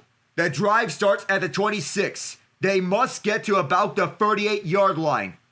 Love dumping this out for Jacobs. Jacobs runs for the first down. Can he get out of bounds? Yes! 28 seconds remain. To the 49-yard line the Packers go in this offensive shootout. That's a catch and run of 23 for the ex-Raider. And he's been killing the Cowboys tonight. That time, Shamar James got beat out in this insane game. On the shotgun, Love and Jacobs. Trips right, 1 left. At the Dallas 49. Cowboys bring pressure. Love evades 1 rusher. Throws it out towards the right, and he throws it out of bounds. Got it past the line of scrimmage, incomplete. And that saves the Packers' bacon. 22 seconds remain. And I think they need 11 more yards to get into McManus's range. James Houston has been a game wrecker tonight. He's been one of the best players tonight for Dallas. If they need a realistic shot, take it to the 38, maybe the 37. So 11 or 12 more yards to get into McManus's range. 2nd and 10. As Matt Eberflus prepares. Cowboys blitz again. Love, open, Heath, runs it out of bounds. He's near the first down marker. It's going to be 3rd down. And in all likelihood, you can run this play. 17 seconds left. And then take a quick timeout. Get some more running plays. Has to get closer to where McManus is most comfortable. It's further half a yard. 17 seconds left. Let's see how they go. It looks like they're going to pass. There's 17 to go. No, they're going to run it. And inside, Jacobs. Stopped. 12 seconds to go. A timeout called by Green Bay. It was 3rd down 2. The Packers think they got the first down. This may take a virtual measurement. It's close. They're going to get the Packers the first down. They call timeout out as well, as I mentioned. 12 seconds to go. But they're not comfortable at the Dallas 39-yard line. They need to get closer. A field goal from this spot would be 57 yards. Sean Ryan, the right guard, going to set the hole. And remember, that block PAT may matter a lot more now as Juwan Thomas got right onto the kick. But we see another block kick. We've had about 8 or 9 of those in the last 2 weeks. And all it could is maybe another run play by the Packers. Shotgun set. And Dallas is the one calling timeout this time. We'll see what they're going to do. This is their last timeout that they're going to use. But what a game this has been. In 50-plus yard field goals, McManus is 49 of 86, kicking 57%. So he is shaky on long field goals. His career long is 61. Longtime Denver Broncos kicker. But now he's on the Packers, and this is at a closed roof stadium. See how this goes. As everyone gets out into the field, what Eberflus dials up. Mason Crosby was the Packers' longtime kicker. He's a grizzled vet. And now the Packers are trusting the leg of McManus. A sack would be deadly. They're not going to risk going down with the pass, and Jacobs gets to the 35. Immediately, another timeout is called with 8 seconds left. You'd imagine another run play is going to be ran, and they'll stop the clock with about 3 or 2 seconds left. Green Bay at the Dallas 35, so a field goal will be a 53-yarder. So as of right now, we're going to monitor what the distance would be for McManus to make it. Sometimes they like him here, but now this is going to be another situation of long kicks to tie a game. The Cowboys experienced this before when Brandon Aubrey tied the Cowboys game against the Giants, a 64-yarder to send it to overtime. They don't need a first down, but it would be even more relieving. Love's going to pass. Love airing this towards the left side, and he throws this away. It's 4 seconds left. So now Brandon McManus is going to come out for a 53-yard field goal to try and send this to overtime. 4 seconds left, and McManus has been on and off from 50-plus in his career. Dontavian Wicks subs out. So McManus to kick it, Whelan to hold it, and Orzic to snap it. 4 seconds. That's all it is. It is a straightaway kick. 53 yards. Crowd is getting loud here. Snap and hold are good. The kick on the way. It's good. We're having overtime here at Jerry World. 37-all for the second time in 3 weeks for the Dallas Cowboys. No problem for McManus.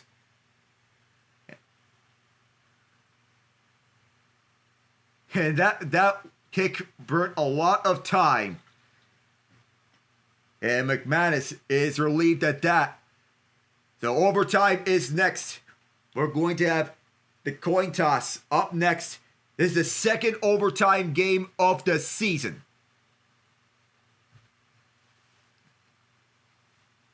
The Dallas and the Giants. What's the first overtime game of the year?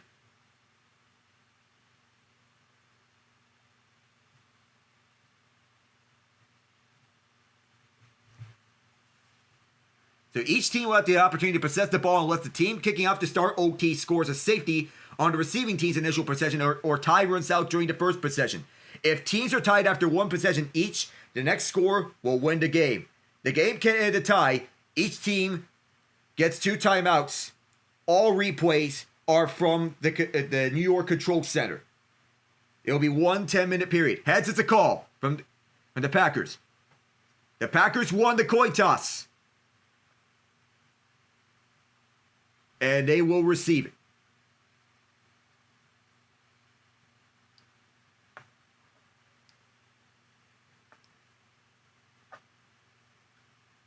The Giants got the same thing in the first overtime. They won the toss. They elected to receive. So what will we see here in overtime? You remember, the first score does not end the game unless it's a safety. We'll find out here. Overtime awaits us.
Brian Schottenheimer in his second overtime game as a head coach, trying to get the Cowboys their second win of the year. Their only other win came in overtime. That came against the New York Giants. That was a 37-0 game. That too was a back and forth game. This one just as chaotic. And Micah Parsons' return to Dallas, what will be an even more fitting outcome? Green Bay won the toss, they deferred. So now it'll be Dallas to receive it as they're going from left to right on the screen. Now here's the return from Turpin, past the 20, onto the 30, now onto the 40. As he stiff arms one of the defenders, flag is down though. So now this could be against Dallas in all likelihood. So the road's going to be longer.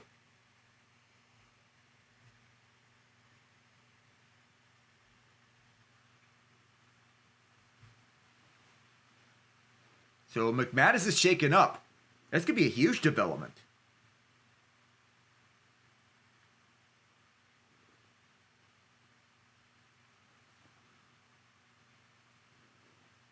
James Houston called for the hold, and he was having such a big game too. So it was going to be a holding penalty and a penalty enforced near the 30-yard line. So the Cowboys will start near the 20. And it looked like McManus was shaken up. He got stiff-armed hard by Turpin, and he was shaken up. McManus does not have his helmet. The long snapper Orzic checking up with him in the meantime. So keep an eye on that as we go on. Brevin span forward, motions to the fullback spot. Here is Williams. Williams breaks one tackle, and he gets a first down, 11 yards on the run. He gets back to penalty yardage. He leads the way left side. The Dallas Cowboys. Could this be an upset that they'll pull off here? A double team up the middle. If Williams shaking off one tackler, it's 11 yards. Hunter Lipke now at the fullback spot this time. Strong eye set. Prescott to throw. It is Pickens again. He's been having a game. He gets 4 yards as he is driven backwards by Carrington Valentine. 50 seconds gone here in OT. Remember, both teams are guaranteed a possession. The Cowboys offense has allowed 5 touchdowns in the last 6 possessions. 7 in their first 3 games. It's been a fireworks shootout here. Valentine filling in for the injured Nate Hobbs. In overtime, Jalen Tolbert motioning to the slot at the left side. On the shotgun, it is Williams. And the Packers crowd him up this time. Held him to 1 yard. Isaiah McDuffie and Colby Wooden were there. They'll be 3rd and 5. The Cowboys have been so good at third down situations in this game. We'll see if they can convert another one. And it's another one of those play calls that's going to determine the outcome of this game. So another, here we go. Audibles forthcoming here from Dak. It's now an empty set. 2 left and 3 right. Play clock now down to 5 as Williams comes back to the left of Prescott. They get the snap off on time. Prescott having protection here. And wide open is Pickens. Trying to get away.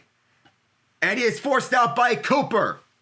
Valentine was also up on him.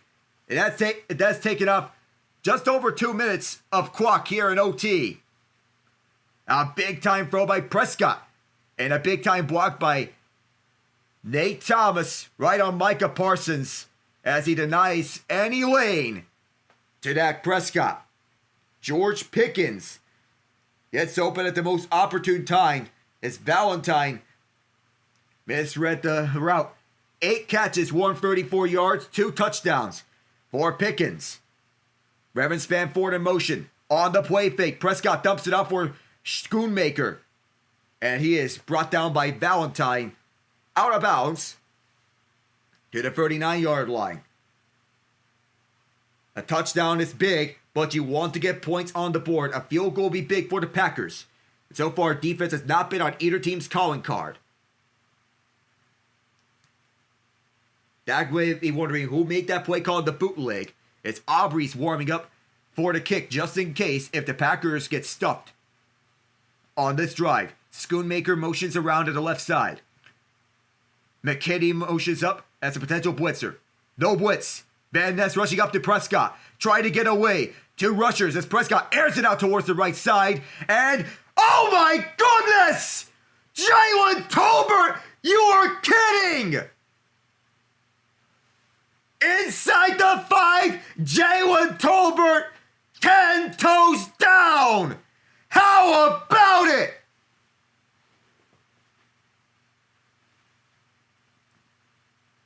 There's no white line in between the foot and the white area. That is a sensational grab by Tolbert and one of the best plays of the night by the Cowboys.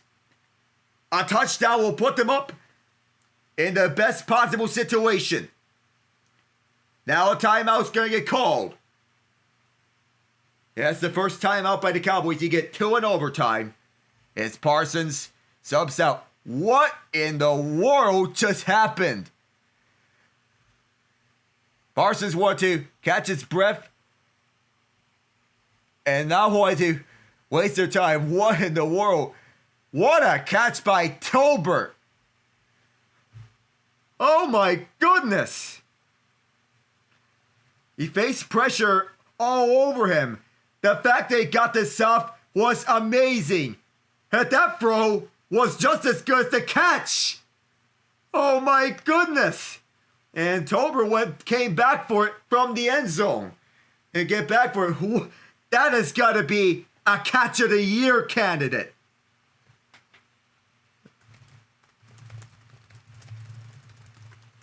Oh my goodness. What a game this is.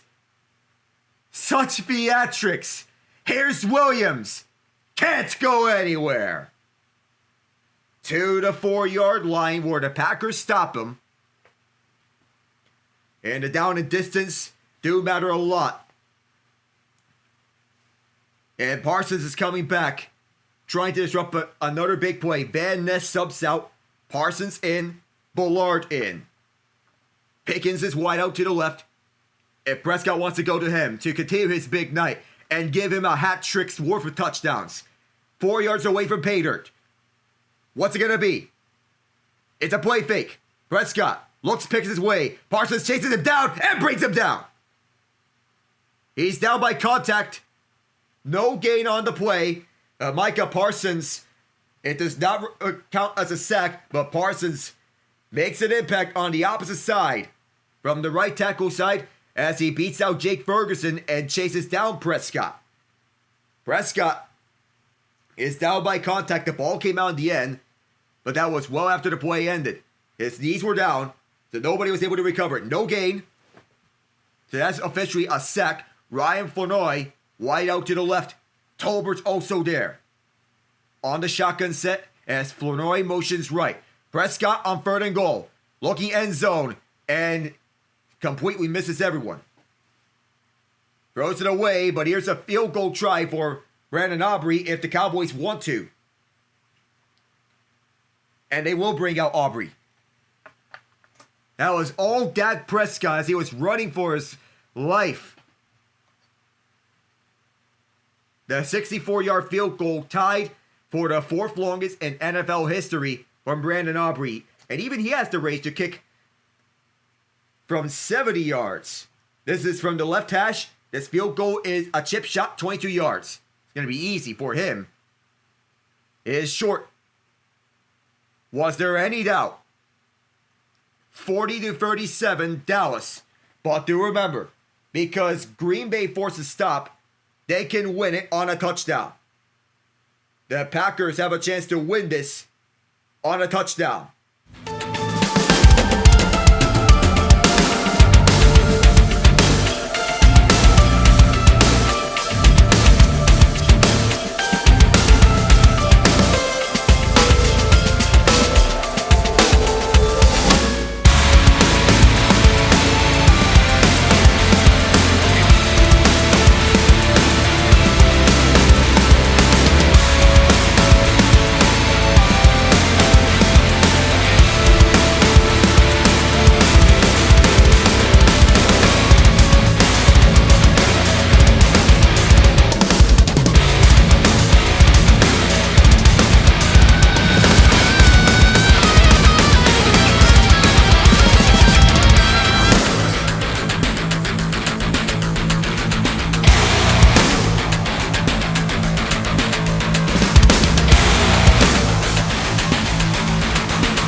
Man, what a show we've had. Neither QB has thrown an interception. Jordan Love, 25-34.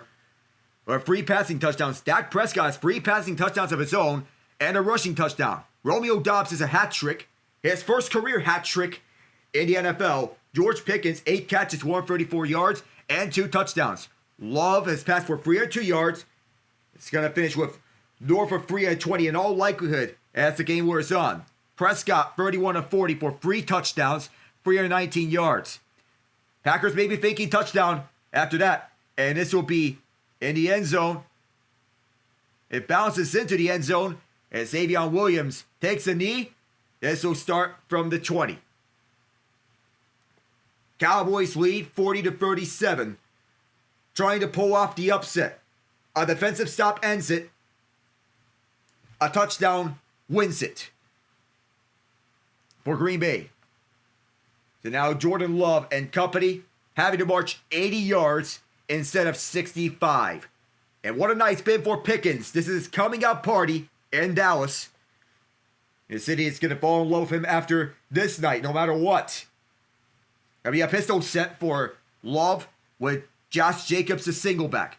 Now Tavion Wicks motions right. He is right behind, I believe, is Romeo Doubs.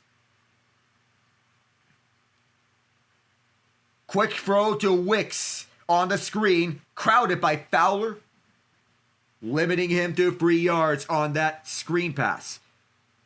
Rather 4 yards, as Jacobs leads the way, as he has totaled 157 scrimmage yards on the night. And this has been excellent showing from both offenses. Sure enough, if the Packers are thinking touchdown, they have to go hurry up. 306 yards for Love so far through the air. And both QBs have been efficient. Matthew Golden motions to the left. Here's Love getting chased. He spikes it to the dirt. And there's a penalty here. The pass is incomplete. What is the indication?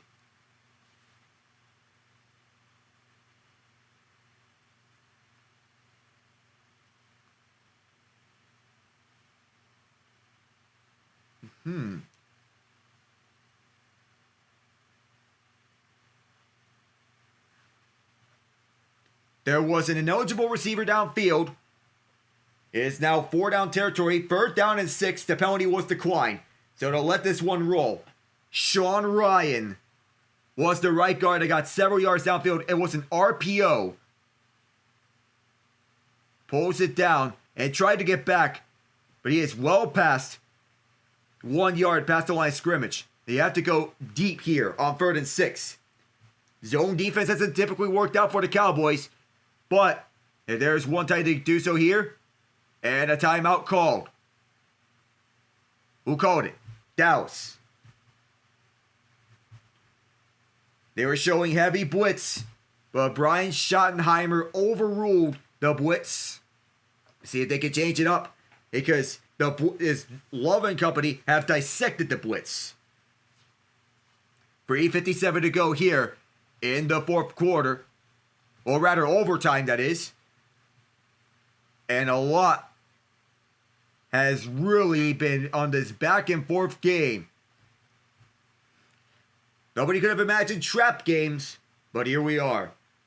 Dallas' offense is playing shootouts. And Dallas, they do and are used to being playing shootouts so far. Both of their high-scoring games have went to overtime. If they pull this out, it will be the 2nd win that came in overtime. The Packers are 10 for 12 on 3rd down. They've been very efficient. Heavy blitz by the Cowboys here. Love sends a prayer to the left side. And the Packers are calling for pass interference. No flag. Incomplete pass is the signal. And now 4th down. This is going to be the play that's going to decide it for the Packers.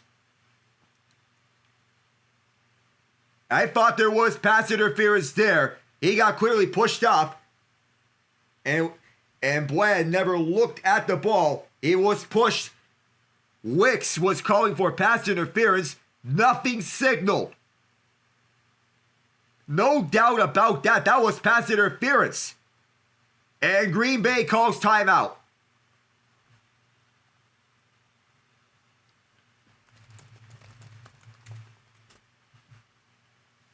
How do you not call that?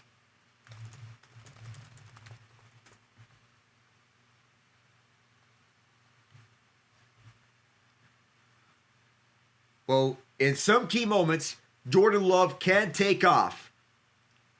And that creates double opportunities. They need 6 yards here on 4th down to keep this game alive.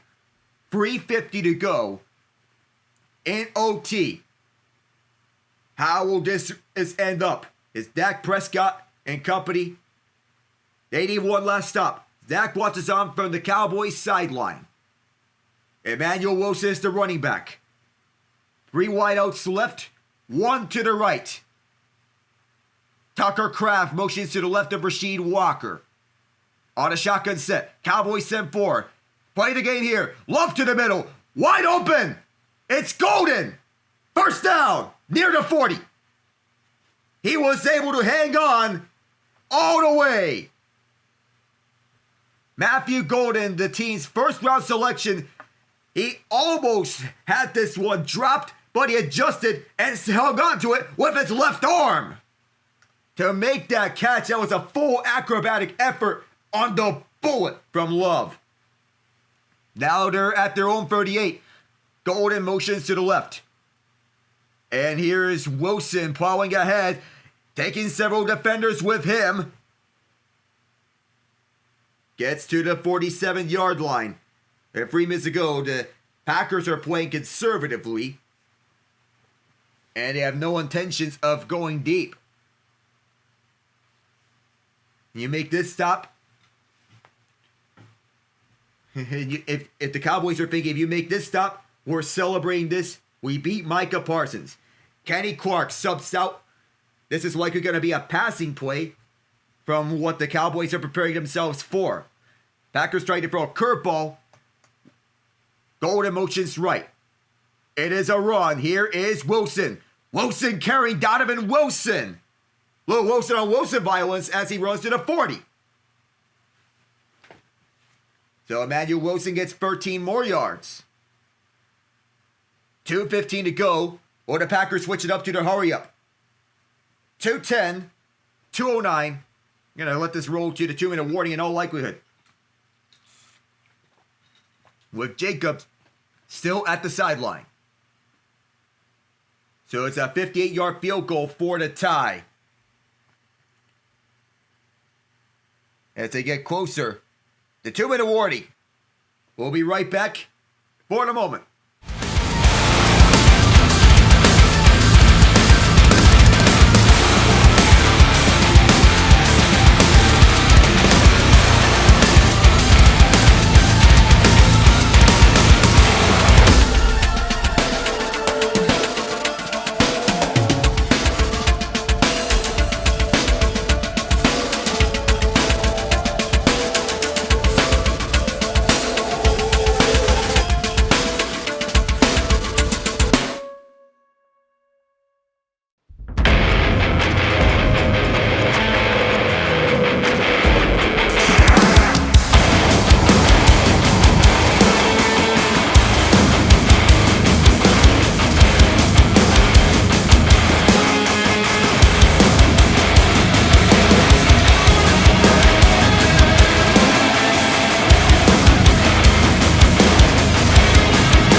Between this, the finish at Kansas Speedway, the race for the AL East, what has been more insane? Or even the last wild card in the NL. Been an insane run here in sports. And the Mercury upsetting the Lynx. 2 minutes to go in overtime. Love, Cowboys blitz. Throw to the middle. It's Wicks. He does the tackler. To the 25. That's Dontavion Wicks Are the Packers going to go hurry up? So as they're nearing field goal range. Cannot get back onto the play as he cuts back. Trying to come in. He was so far away. That ball was gone as he cuts back and gets 15 out of it. This defense worn down here. 1:25 to go. Packers are not intent on clocking it. 3 receivers, 2 to the right, 1 to the left. That's Dobbs, the lone receiver left side. Love to throw. He finds Dobbs. It's 6 yards. And trying to get back to the line. He's been his favorite receiver so far. And if I'm the Packers, I have to be clocking this. Eagles Buccaneers has been a crazy game. They will run it with Wilson. He does get the first down. 48 seconds to play. Donovan Wilson to tackle.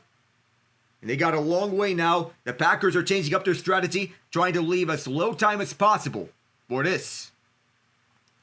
They know exactly who the kicker is to trust.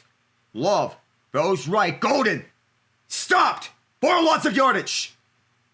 Trayvon Diggs blow it up. Clock is stopped on a timeout by Green Bay. The last in his overtime session.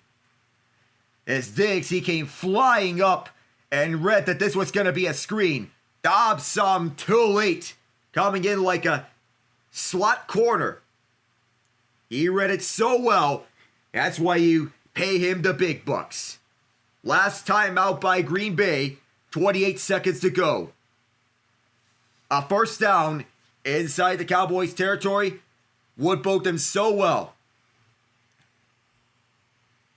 If they win here, it will be a confidence booster for their offense. It's 40-37 Dallas. 28 seconds to go here in overtime. 2nd and 13. The first down marker is the 2. The Love and Company want to go for the touchdown. Here is Love. Well protected. Now throws it off to the right side. Wilson. Another loss of yardage. That's a loss of 1. They have to get back to the line of scrimmage. It runs down to 11, 10, 9, 8, 7, 6. Green Bay's going for the win here. Love airs this to the end zone. Off the back of Sanborn. 1 second left. That almost lost the game for the Packers, and now Brandon McManus is going to kick a field goal for the tie. The clock stopped with 1 second. He put that at the back of the end zone. Normally that would be money. Once you get down inside 10 seconds, anything can happen. It came out of his hand so quick, in a hurry. And now McManus for the tie. He got it. This game ends with both teams knotted at 40. The first tie of the season. Each team got a field goal in the extra session. And 40-40 is the end. Well, this is awkward. Well, sometimes you have to get in there for all of it, but they grinded it out. It would have been unbelievable had this ended with a Packers touchdown, but 40-40 at the end as McManus throws a 50-yarder. Oof.